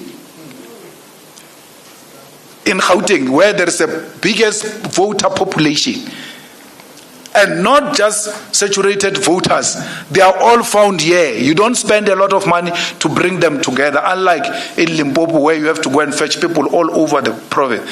Everybody here is within a reachable distance. The NCS run away from those people. Again, you people of sources, you must ask these ANC people, especially in Gauteng, or why are you not going to the stadium and going to that? They are going to tell you rhetoric. We must be where the people are, amongst the people. It means Mandela was not amongst the people because Mandela was holding rallies in the stadium. It means Big was not amongst the people because he was holding rallies in the stadium. It means Zuma was not amongst the people because he was holding rallies at the stadium. That is a political spin. That's a defeat. It's a scientific way to see that this party is finished. There's nothing left of it.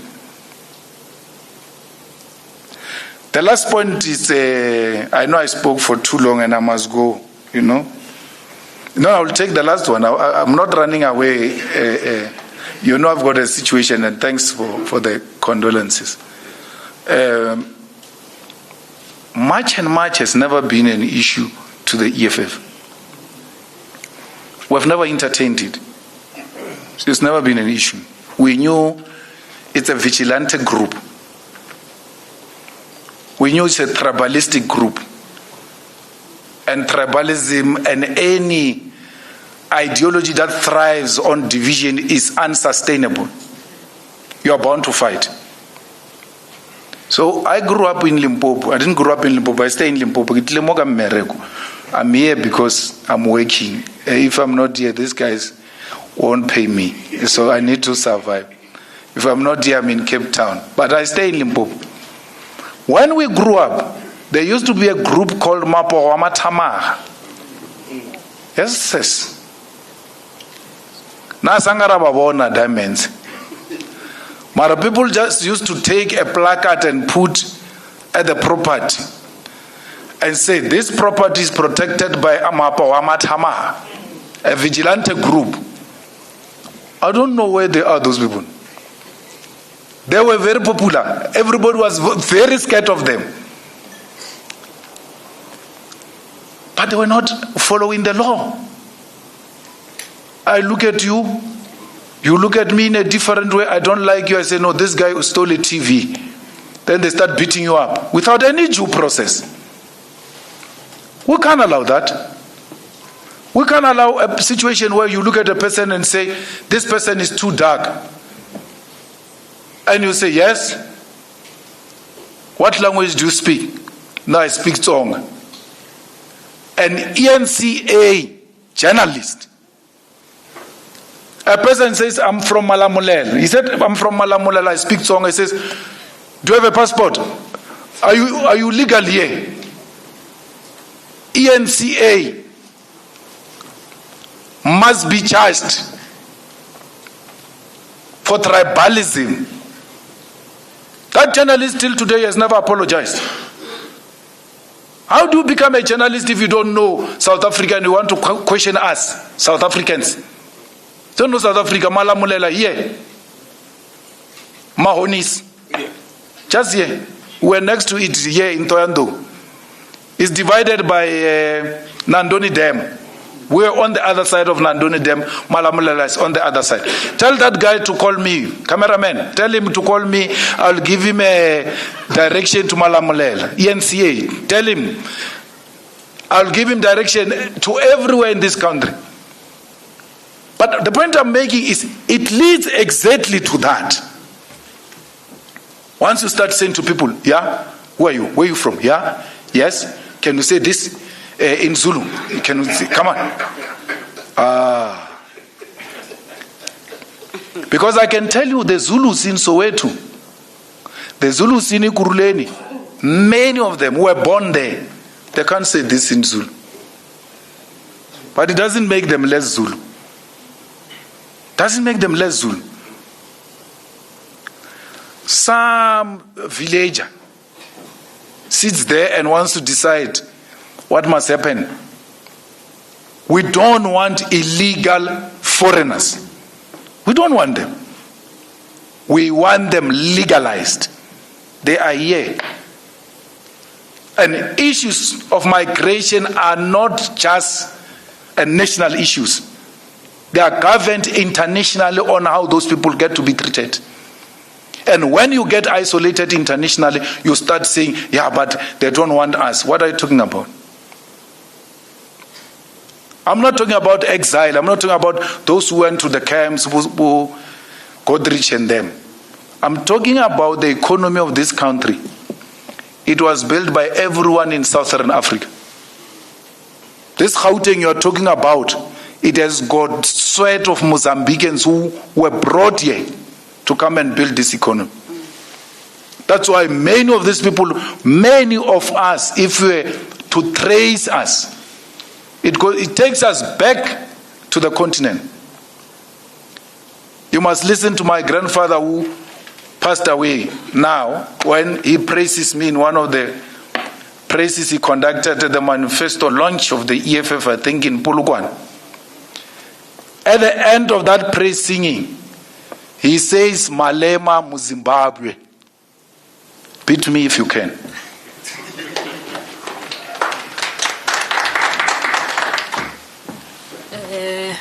Thank you very much, President. Colleagues, we're taking the last round of hands.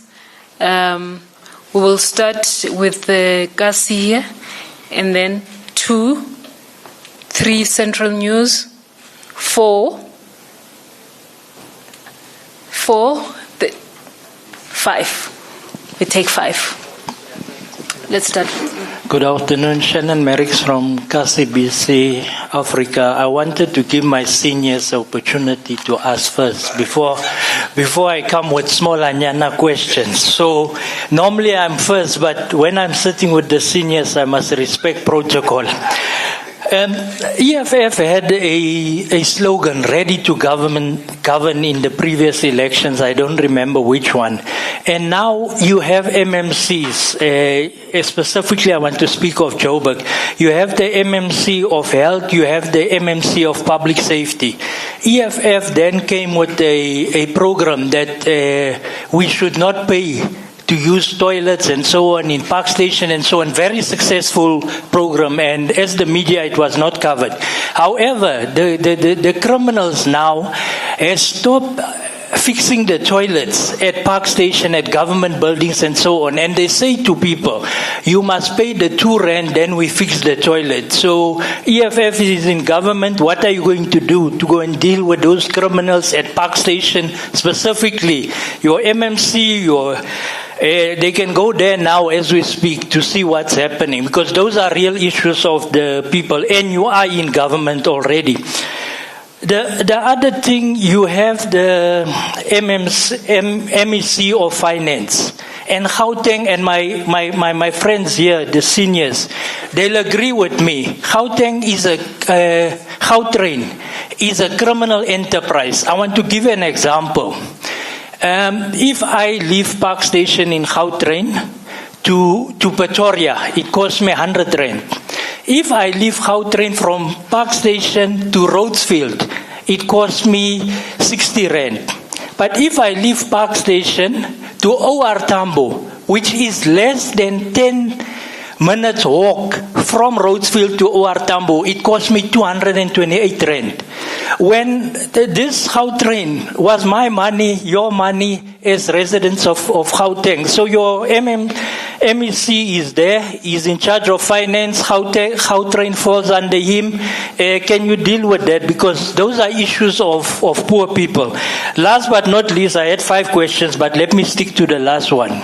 I'm not contesting elections. I'm not contesting as a ward councillor, PR councillor, mayoral candidate, and so on. But you have Mashile, you have Mekchi, you have Ntiki, you have Lunga, all with 4 followers on Facebook and so on, and they feel that they can contest elections. What is as Julius Malema, what is your advice to these people that think because you got followers on Facebook, you got likes on social media, you can start a political party, you can contest elections? What advice can you give to them? Last but not least, Mashile, he said since Floyd Shibambo left EFF, and I want to be diplomatic, but I can't. Yes, he said since Floyd left EFF, the brain left, the mind is not operating. And then you had another guy, Musa Kuala or what.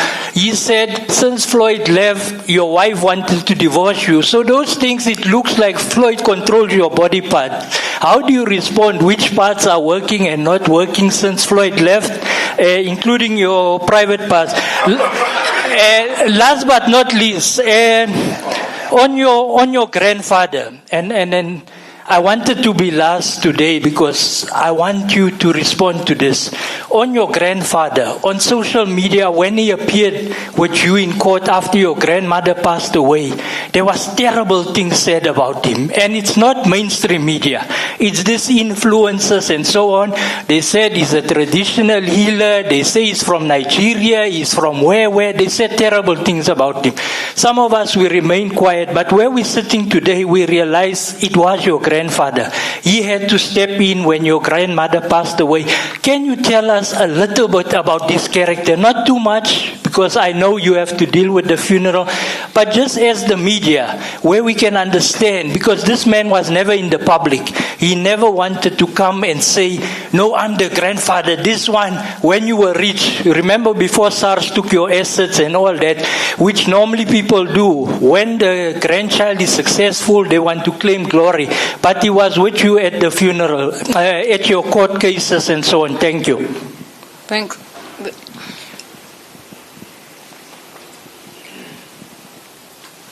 Greetings, CIC. God's comfort and strength to you and the family. Greetings to the leadership, colleagues. Ntabise Molejani from Central News. My question is with regards to the statement that was released on Tuesday by the EFF in Mpumalanga condemning the actions of the student disrupting exams during the whole asbestos roofing strike. The EFF had condemned the actions of the student. What does this incident say about how the EFF believes that student concerns should be raised in institutions of higher learning? And also on a lighter note, we are approaching final voter registration weekend. Message to young people who have not yet registered or people that have not yet updated their details. Thank you.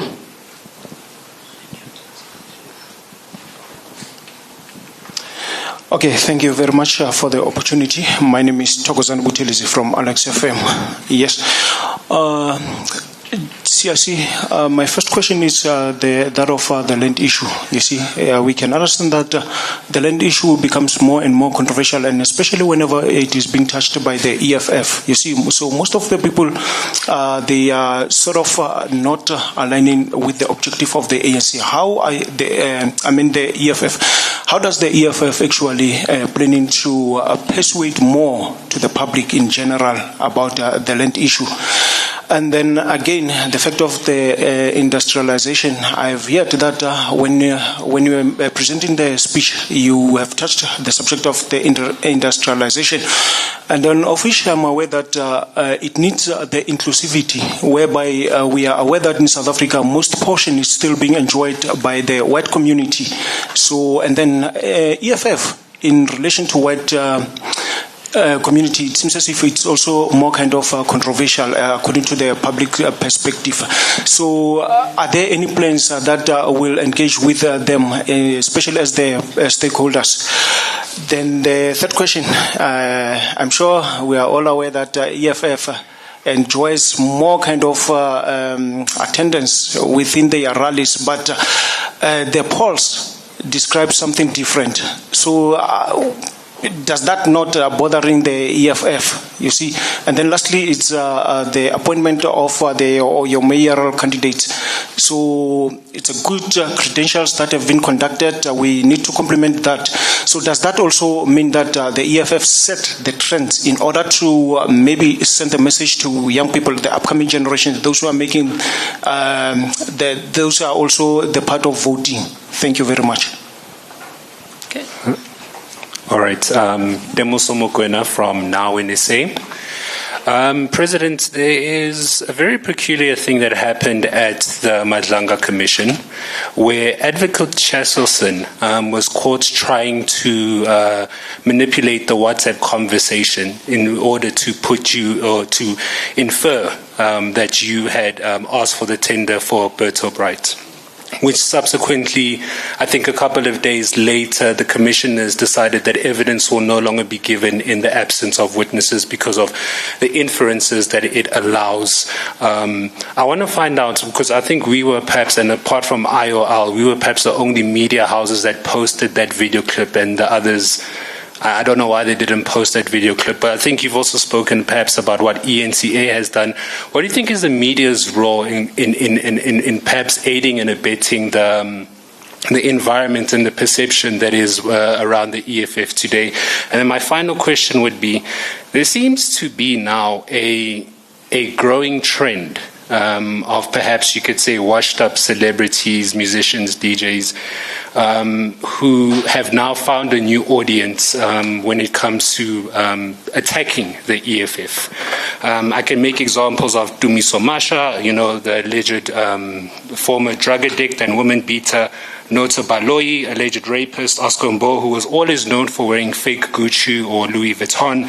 But these are individuals that have been on the outskirts of society and even been talked about.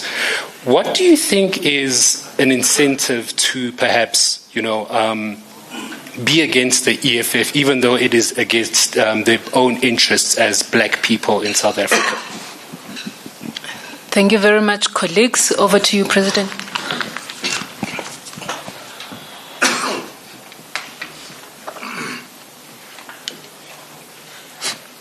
Thank you very much. I think we must try and be very brief. The point is taken on the toilets.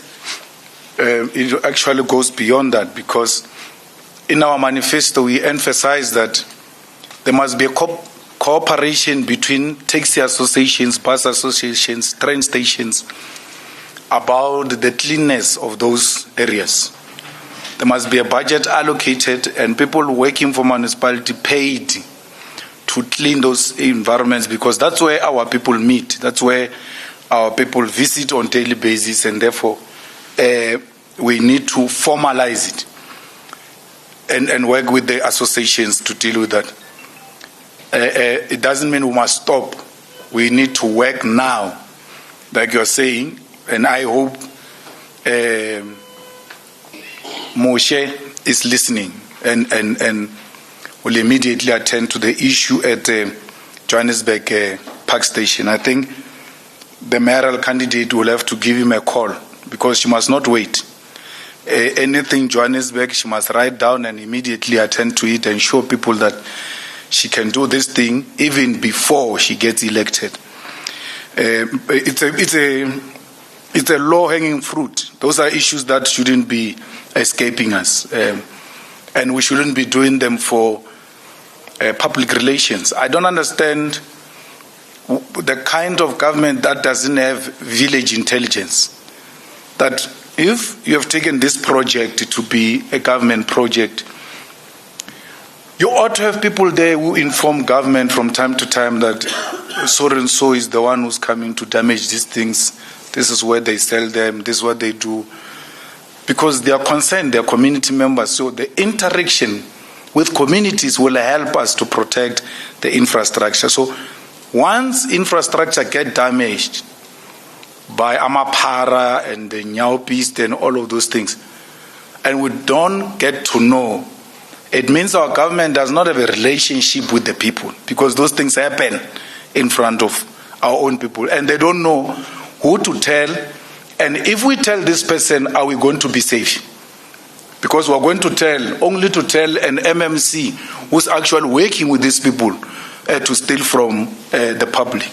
So, but that the people's driven municipality should have that kind of a relationship. The point on Gautrain, I think the MEC should zoom into that space. Gautrain now belongs to us. We've finished paying for it. It's our own.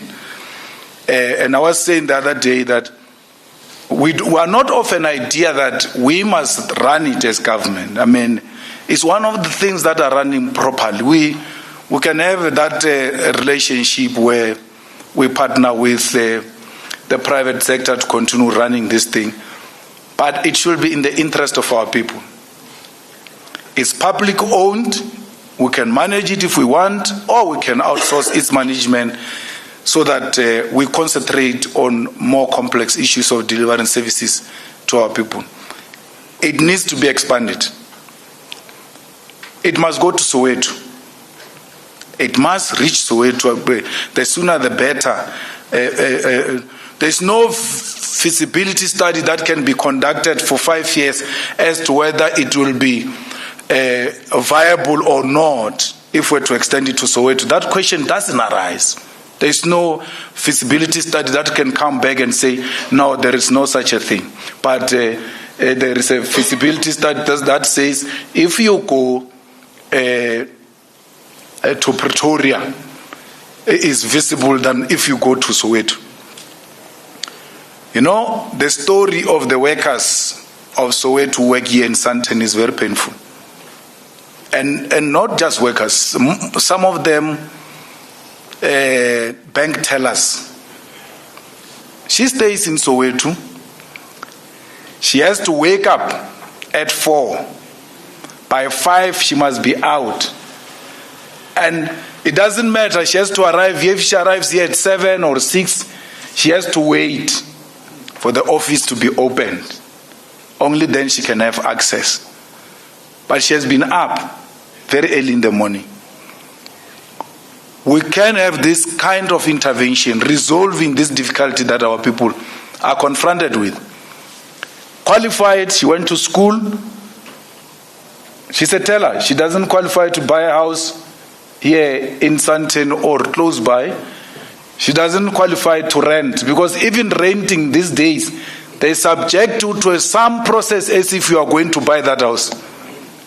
There's no difference. So as a result, she doesn't qualify. She has to now leave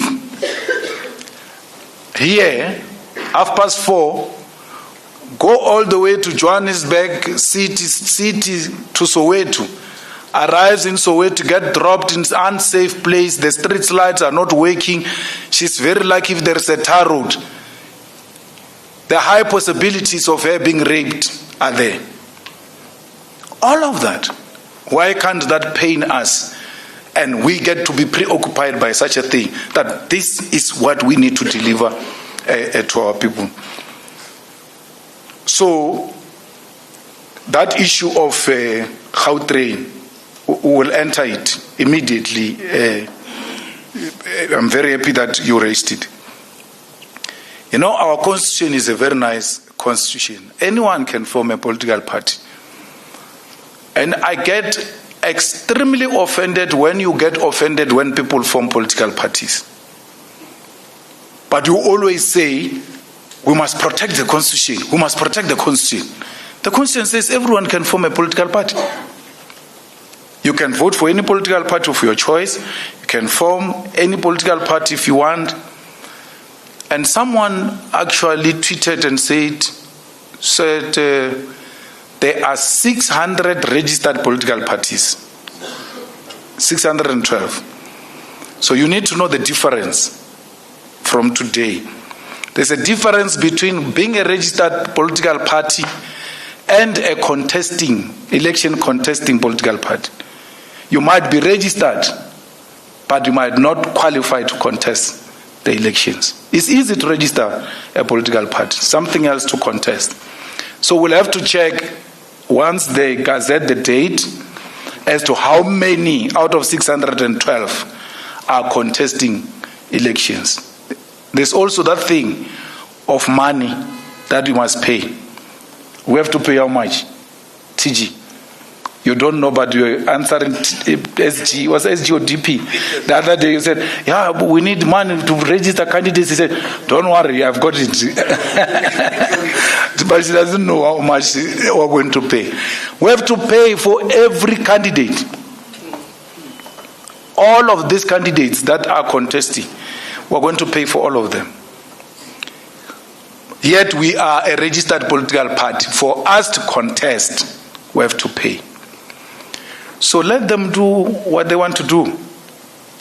Let me tell you, MacG, that thing is called MacG, podcast. It's a political party, that thing. It's a political party. Its role is to depoliticize the youth. It's a political party formed to depoliticize the youth. That is his role. That's why he drinks alcohol during presentation, making alcohol fashionable and telling those who are calling themselves chillers that when you are chilling, you must drink. And then speak loosely about everything black and African. So cheaply. And then when we attend to him, he says, they want to cancel me. He thinks he's special. He thinks wearing flip-flops is something special. He wears flip-flops and insult and attack every black person, attack Mini Dlamini, attack all of these things. And what is that? Why would you even be shaken by something like that? Why would you follow? If you are a thinker, why would you follow something like that? At least Mbuyiseni gave you something to listen to. If you want to learn something, he calls people there of stature who think, who talk sense. I was watching him yesterday with that former police commissioner, the white guy. 5 years. So would you even be worried about MacG? MacG, if you remember, 2004, they registered some boy, I don't know if he was from Free State or something. JJ. They campaigned for JJ to be registered as an independent candidate. JJ did not even get anything to get him into Free State legislature. So why would you be worried about MacG? What influence does he have? Let him go and campaign for JJ. So why would you think he's influential? People know the difference. We may like you as a pastor, but not in politics. We may like you as you make a very good businessman, Patrice Motsepe. We speak about you, we give our children examples about you. The day you do politics, we stop. You must know that. Yasuka, we are fighting. That's how it works. So, let them do what they think they are good at. There's this one of Rise Mzanzi. Lukona. Mguni. He was masquerading as a political analyst. Insulting us every day. He's tired. Now he's coming out. Like his principal, Songes. So what? We know what we're dealing with. These are political formations that are masquerading as a podcast, as media, as this, as that. They harbor very strong political opinions. And they get finance. How does Rise Mzanzi get given so much money in less than no time? And it gets funded by an NGO that got founded. You get formed today. In 3 months, you can fund people 3 million. Where did you get it? 10 million, 15 million. Mashaba. With all of your money, because we assume making money, maybe you're clever than us and you can think. Why would you give Mashaba 45 million? Let's take Mashaba's 45 million and put it here. And take the people that are elected to serve in parliament, in the legislature, in the legislature, yes. And calculate how much money they will pay back to Action SA in the next 5 years. They will never get that 45 million back in party levies. So, Zen Ngumal is another friend of mine who was mentioned at the commission. You must know now, if you are my friend, even if they mention you wrongly, I will never run away from you. I will never pretend I don't know you. I know him. He was overseas the past 3 days. Then he tells me they were in a function with some white millionaires who know South African politics better than him, and who know you guys by names.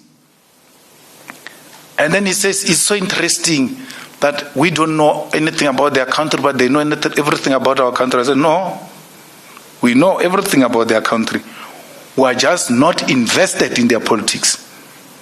So they put money in South Africa. That's why they want to know who's going to be the mayor of Joburg.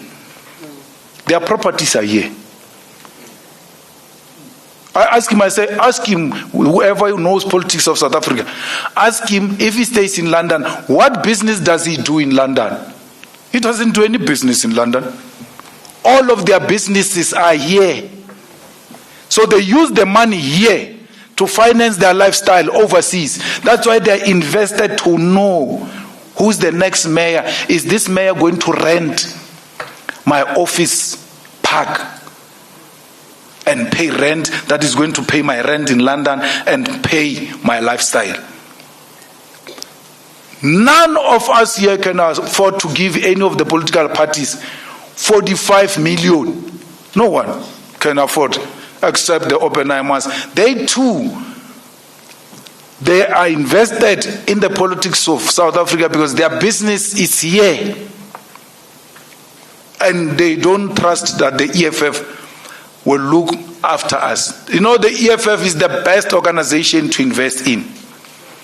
Because once you deliver to the poorest of the poor, the rich will no longer have to build walls. They will enjoy the beautiful views of their gardens. Because they will have no poor to fear. The poor will be receiving employment, will be receiving service delivery. Today they are building high walls because they know what they've done. They stole from the majority and they are scared the majority one day will rise against them. What do? They come around. Finance every podcast. There is a guy here called Penwell. How do you finance a person who refuses to pay maintenance? Maintenance.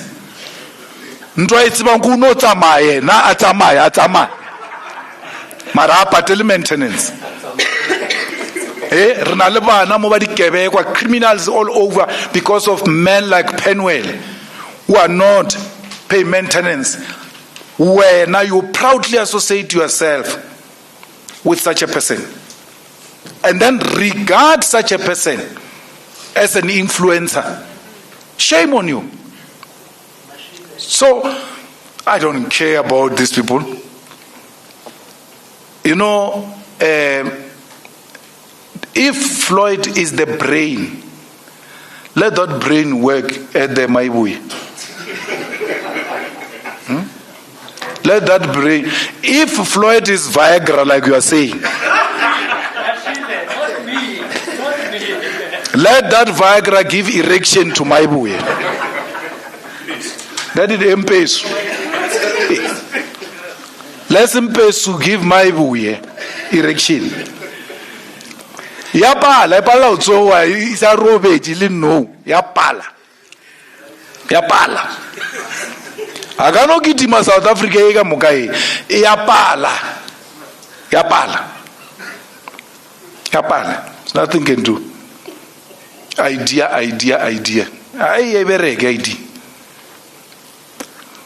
I told you in this organization, when we go to any conference, manifesto, what the brains are brought together and they're the ones who develop these ideas of this political party.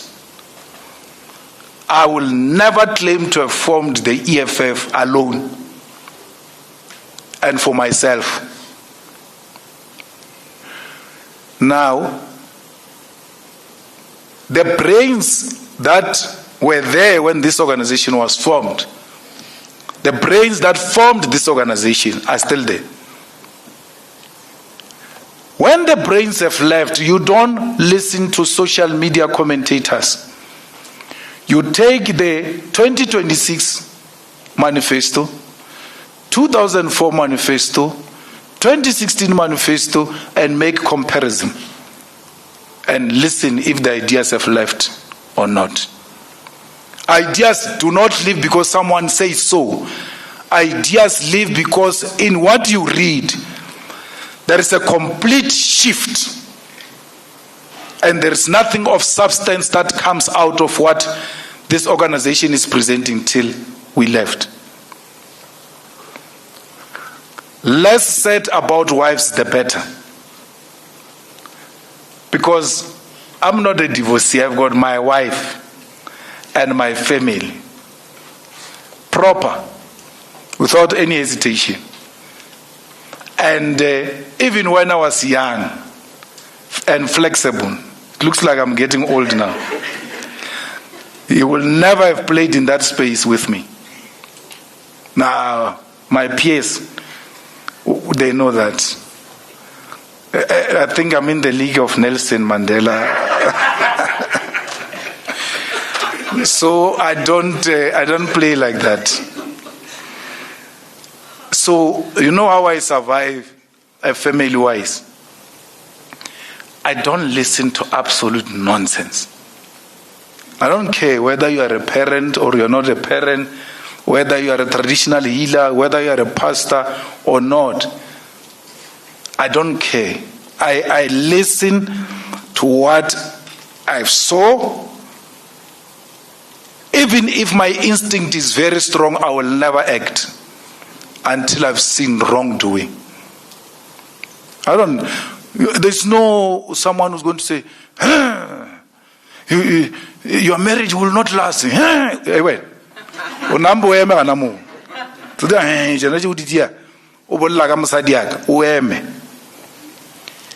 If you want a marriage to survive, never listen to any tips. It's the two of you only. There's no one else. The rest are an extended family. So you go around listening to people and think you can build a family. Oh, you're gone, my guy. You don't stop people from expressing themselves, but don't listen to nonsense. Nonsense. Even our own parents can talk nonsense. They can fight their wives. They can fight their husbands, which defeated them in their marriages through our marriage. Onoga motor basadi baso, dimo palejiel, banna baso, asin na banna man. Kina Julius Malema, banna wafin. I must be treated as an individual, not generic. So why would someone with no such a track record? My marriage and the EFF SG, the difference is 1 year. So you celebrated 13. It means I'm going to celebrate 12 in December. Unbroken service. Eh? So, comrades, no one and none of you, not a single individual, can ever say, he has seen my grandmother in politics. No one. You always hear me talk about my grandmother. You have never seen her in politics. The only time you got to see her, at least close, is when I went to vote with her. My family has made it their business not to be too involved in my politics. Even when I was in the ANC. So, the same with my grandfather. You know, we went to court in Polokwane, accused of corruption. My grandmother wanted to go. And we said, no, you're not going anywhere. You sit here. And we were given one instruction. Before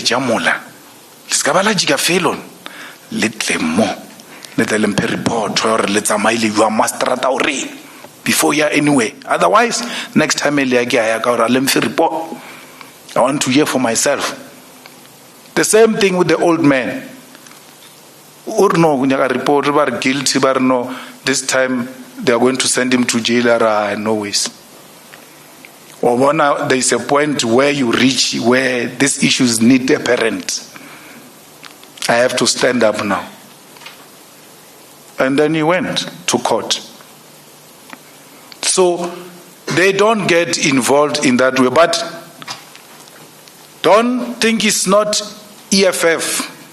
Through and through, you must ask Vian. We were with him last week or so. And I said to him, do you know this guy? He says, yo, okay.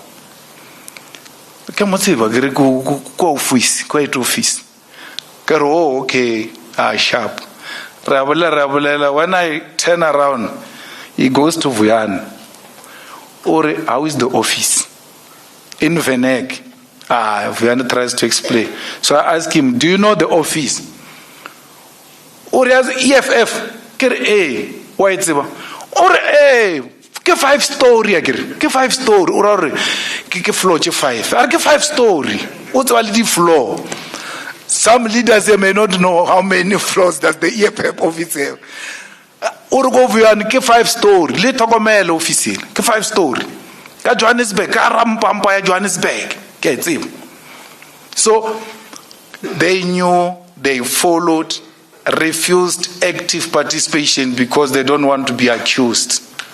that they are taking advantage and they are being preferred over others. But everyone in my family, everyone, even those who are still going to be born, are EFF. I'll verify on Saturday if they are Orlando Pirates. I will have to work on that also. Chiefs, Pirates. So be rest assured, we are going to bury a fighter of note who, when we're sitting there, my other brother came in. He was carrying a black EFF t-shirt, Victory or Death, the new design. So I said to him, why do you bring him t-shirt? He says, no, he said he saw a black EFF t-shirt of Victory or Death. He wants that t-shirt. I must bring him. So every merchandise that goes out, that's how much he followed. He knows the new merchandise. He knows the new theme, what we are doing this year. And then he will make noise about how the fighters are not working in the village where he came from. So we're fine. There is no EFF statement in Mpumalanga because we didn't issue any statement. No. There's no statement. There's no one in the EFF now who speaks without elections spokespersons. So any statement is not worth a paper written on. No chairperson, no secretary, no president, no one can issue a statement in this period without election spokesperson. Why? The election spokespersons should know, is this good for elections or not? That's why we suspend every position and establish election structures so that you don't commit electoral mistake. So we have no such a statement in Mpumalanga. But don't say the mafia. Don't say mafia is Nkomazi, ne? Don't say Nkomazi protest of asbestos is students. It's not students. It's an EFF protest. It was EFF initiated. It was an EFF protest, and we own it till now. It's ours. No one has got no authority to distance himself from the sub-regional activity of the EFF that was led by mafia in Nkomazi, in Mpumalanga. It's ours. It's not students. And we are going to continue until a proper structure is put there. That thing is a health hazard. There's no building in South Africa that should be having asbestos. Not a single house, not a single office or college or anything of that sort. That's a policy of the EFF. And Mafia was well within his right to lead that campaign. It is his sub-region. He leads the election campaign in that particular municipality. We have announced him today as a mayoral candidate. What does a mayoral candidate mean? It means a leader of election campaign of the EFF in that particular municipality. So there are no chains. There's nothing they can be moving around wearing them. We're still fighting for chains. So they have to lead a campaign to claim the chain. No one, not a single one in the EFF is entitled to this position of a mayor candidate or what candidate. Anyone who found himself offended by any nomination, that person doesn't belong to the EFF. They joined EFF for wrong reasons. You are crying over a mayoral candidate even before we put a person as a mayor. You cry. The day we are swearing in a mayor, you are going to commit suicide. Straight to the graveyard. Why would you cry? You joined you want to be MPL. You want to be MP. You want to be a councillor. You want to be MMC. You want to be a mayoral candidate. You want to be commissar. Everything is about you. For what? For what? We announced our mayoral candidate.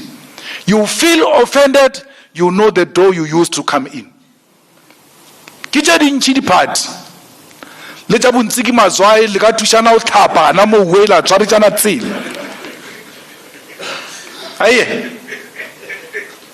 You're not going to wake up, feel so entitled.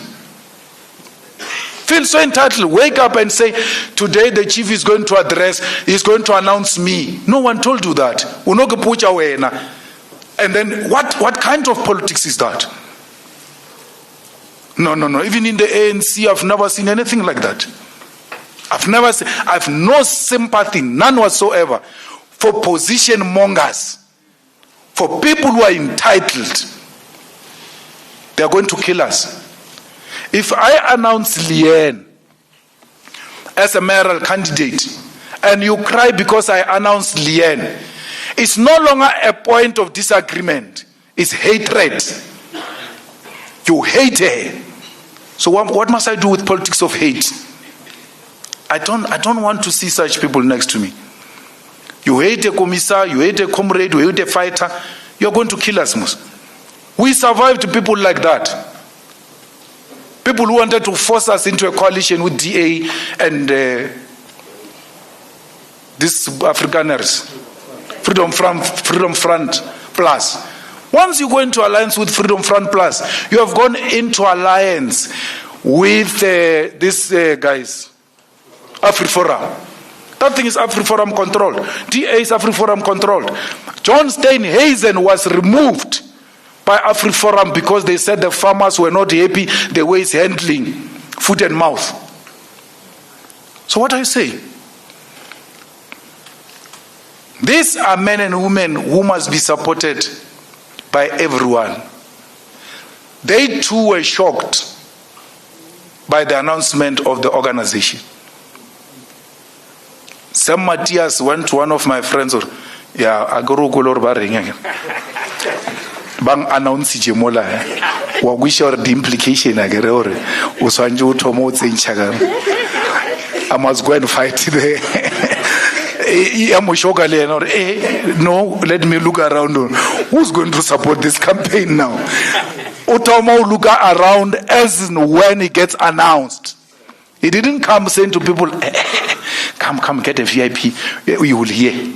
The things are going to happen. We'll talk after. No, he gets shocked there. Someone gets shocked that it's not announced. When people are shocked that they are announced, because they never felt entitled, yet served the movement. Even when the movement was faced with its most difficult times, they were never unshaken. These are men and women that we have announced today, all of them. I've addressed the young people towards the end of the statement that if you are serious about fighting unemployment, solution is this weekend. It's not the 4th of November. Even if you are not sure whether you want to vote or not, just register. Because on the 4th, what do you call that thing? That season, election season, the election hype will be there, and then the next thing you just wake up, you go to a voting station, they say your name is not here. You start saying, these people say my name is not here, but you never registered. Just register. Registering does not mean you are going to vote. It means in case I decide, my name must still be there, so that I get an opportunity to decide the future of this country. Land issue, industrialization, all of those are EFF policies, and that's what differentiates us from DA, and that's what I like about Helen Zille. She says there are two parties in South Africa, it's DA and the EFF. Because the EFF is very clear on its political and ideological direction, which is completely different from that of the DA. These are very complex matters that people try to depoliticize the youth, not to look at these issues and look for vibes and nice time, and then the land and the industry and the mines and the banks remain in the hands of the minority few. And we normalize that idea that actually we were born to drink and they were born to own. So that's what we're fighting against. It has got nothing to do with elections. You know, there is what we call ideological perspective, and there is what we call electoral politics. Electoral politics is the means within which we use to attain our strategic ideological objective. And whatever inroad you make, we are in the right track to arrive at the strategic objective of the EFF. And these are amongst the 7 cardinal pillars of the EFF, which are non-negotiables.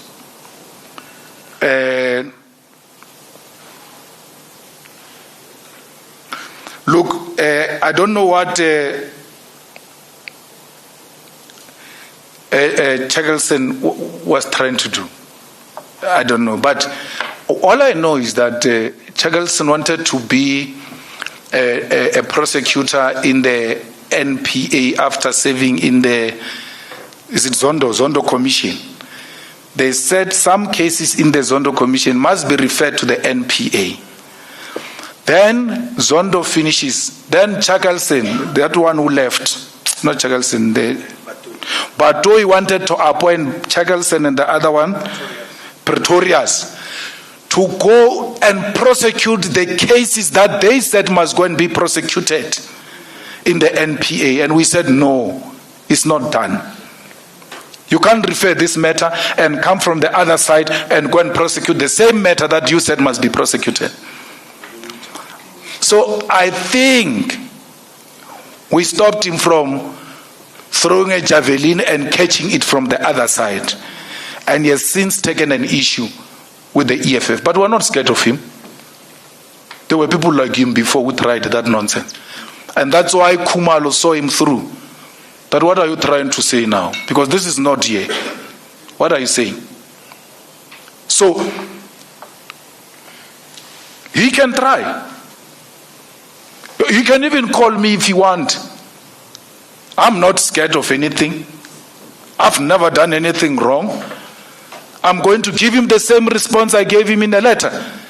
He says, this one says to this one about this. So what must I say now? What must I do? That an old man is speaking to an old man who come and ask me about the two men having a conversation. Go and ask them. Why are you asking me? I'm not part of the conversation. I'm not part of the conversation. You know, there is a thing that Khan gave us questions to ask a former intelligence, something. Inspector General, yeah. Firstly, I don't qualify to ask Inspector General questions because I don't sit in the Joint Standing Committee on Intelligence. I've never been part of it. Only that committee can question Inspector General. And for you to sit in that committee, you must ask Leanne. She sits in that committee. They have to vet you. They found some high school messages in her phone. Hello, sweetheart. Vetting. Gorgeous. So, and then they do polygraphy. So for you to sit in that, I don't sit in that thing. So they say, we were being given questions to go and set up Inspector General. If we're given those questions to set up Inspector General so that he lies and he lies, those were good questions. Why does he lie, Ella? Why do you lie? There's no one who can set you up to lie. You must just tell the truth. Why do you tell untruth under oath as an Inspector General? And if Khan had given me those questions, I was not going to deny them. Who must give me the questions? I'm going to question a minister of police in the ad hoc committee. All manner of generals, policemen, public, everybody. Send me questions. Ask him this, ask him that. Why? It's my role. It's my job. I'm a public representative. If Khan gives me questions, it's well and good because the possibility that he voted for EFF is very high. Maybe the people who vote for me, they must give me questions. Who must give me questions? Helen Zille. Mantra must give me questions. My wife must, because 99.999% exists that she might vote for EFF. I don't know about this other 1.00.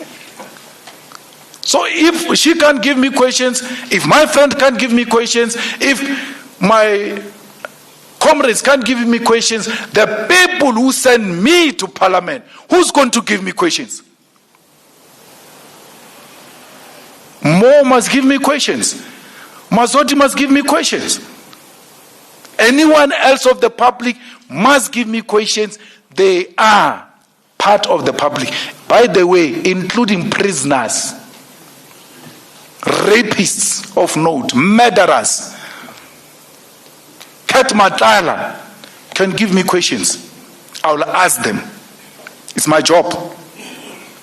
I'm not saying you have done this. I'm saying it is alleged. You know what is even worse? In the JSC, when we interview judges, we get all manner of questions from the public to ask judges questions.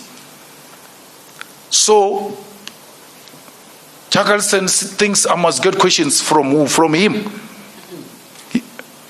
Next time you see him, if you see him, tell him to send me questions if he's got questions, like he did now and I answered them. Nagata warabab. Nag chabisilo. Whether I wrong or right, Garab. But I'm blaming Agamrao leadership or ish that one we should have. Margantarin. Kanajala Tauto, Graba Utauta, but Guamadlanga, ona Mutato Utauta, Nangwana, Sinangwana. Not a child. No other man is going to speak to me like I'm a child. Not me. I'm elected public representative and a leader of a political party. Not going to be shouted at by anyone. No one can do that to me. It I am. If he wrote wrong, why it's it wrong? Arrest me. But you are not going to address me by belittling me. I don't care if you are a judge or you are a magistrate or you are a commission. No one speaks to me like I'm a boy. If you want to see the other side of me, I'm not scared of nothing. Especially where I think I've not done anything wrong, you'll find me. So don't think that there is some scaremongering about Madlanga against me. Me.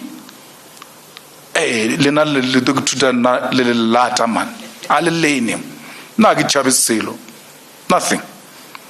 Because I've got nothing to hide. Comrades, the problem is not influencers. The problem is the EFF influencers on social media. They speak on everything. A useless celebrity that has lost a gig for many years just says rubbish. EFF influencers leave everything they are doing to attack to a useless bastard. Why?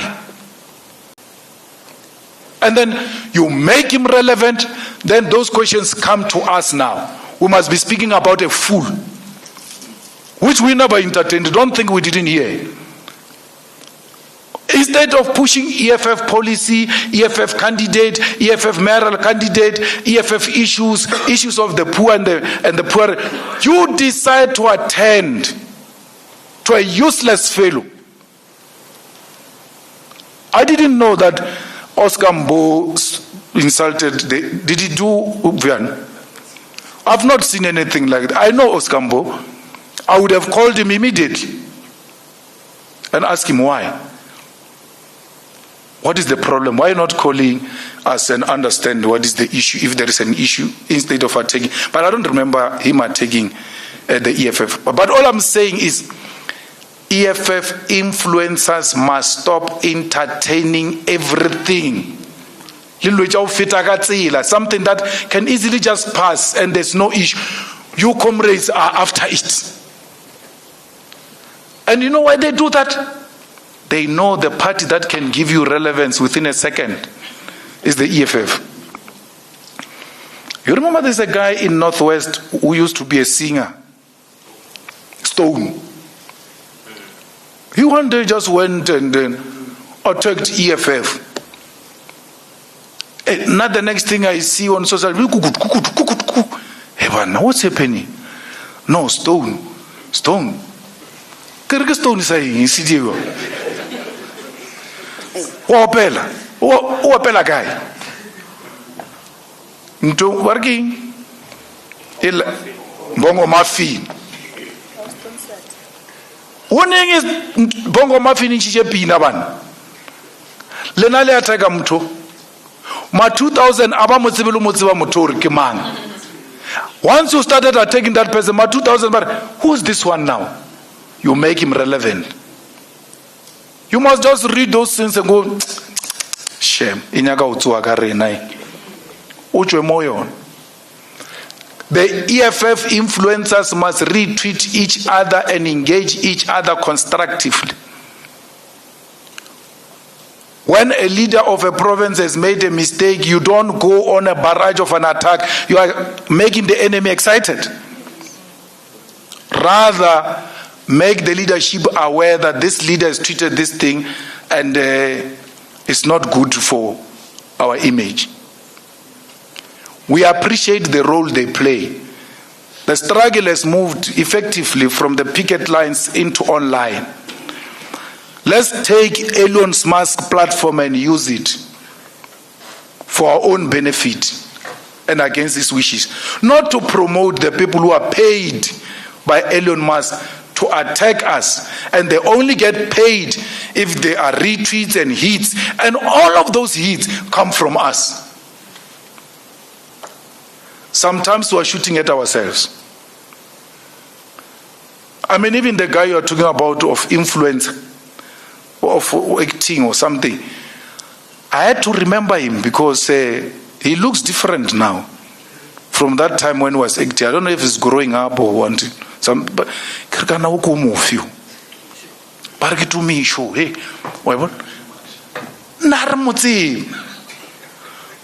we don't know this guy. You guys go and fetch things from dustbin, you tint them, and then you make them relevant, and then you bring all of us into the whole thing.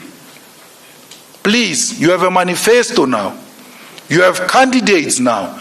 You have a campaign to run. Concentrate on promotion of the EFF and leave the enemy out there to dry. You must starve them. You are the ones who are feeding them, yet you are saying you are fighting with them. Painful as it is, don't respond to them. Rather, write an alternative perspective yourself on your own platforms and let the fighters come and retweet an alternative platforms. Use the groups, the WhatsApp groups, the whatever communication. Guys, there is this tweet. Let's go there and retweet it. And if it reaches a particular marks now, I'm told those people get paid. And then our fighters get paid by Elon Musk, who's supposed to be hating us because we promoted one another. Let's use the weapon of the enemy to destroy the enemy. Not to destroy ourselves, thinking we're defending ourselves, but we're promoting the enemy to make the EFF irrelevant. The issue of migration is not an easy issue that you expect everybody to understand, including these influencers that you are saying they are attacking us. Sometimes it takes a sit down. It's a role of communicators. It's a role of leaders to take a call and call that to me show and say, Chief, can we meet? What is the problem? He talks. Since you say he doesn't have a lot of activities, it means he's got time. So you call him to a meeting and say, come here, let's give you activity. What is the issue? You sit down, you talk, you convert him. Unlike just howling at him, sometimes they act out of ignorance. And you just attack innocent. They too get shocked to that. Okay, why? Why are they being like this? Sometimes you have to educate. And not sometimes, as EFF all the time, as doctors of society who must cure an ill society. Thank you. I'm gone now.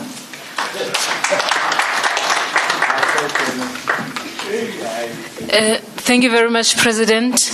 President, today it is a birthday of Dr. Tlaleng. She is sharing a birthday month with the mighty EFF. Happy birthday, Dr. Tlaleng. Thank you very much, President, officials, commissars, and fighters. Thank you, colleagues, for honoring our presser today. This brings us to the end. Thank you very much. We've got refreshments for you at the back.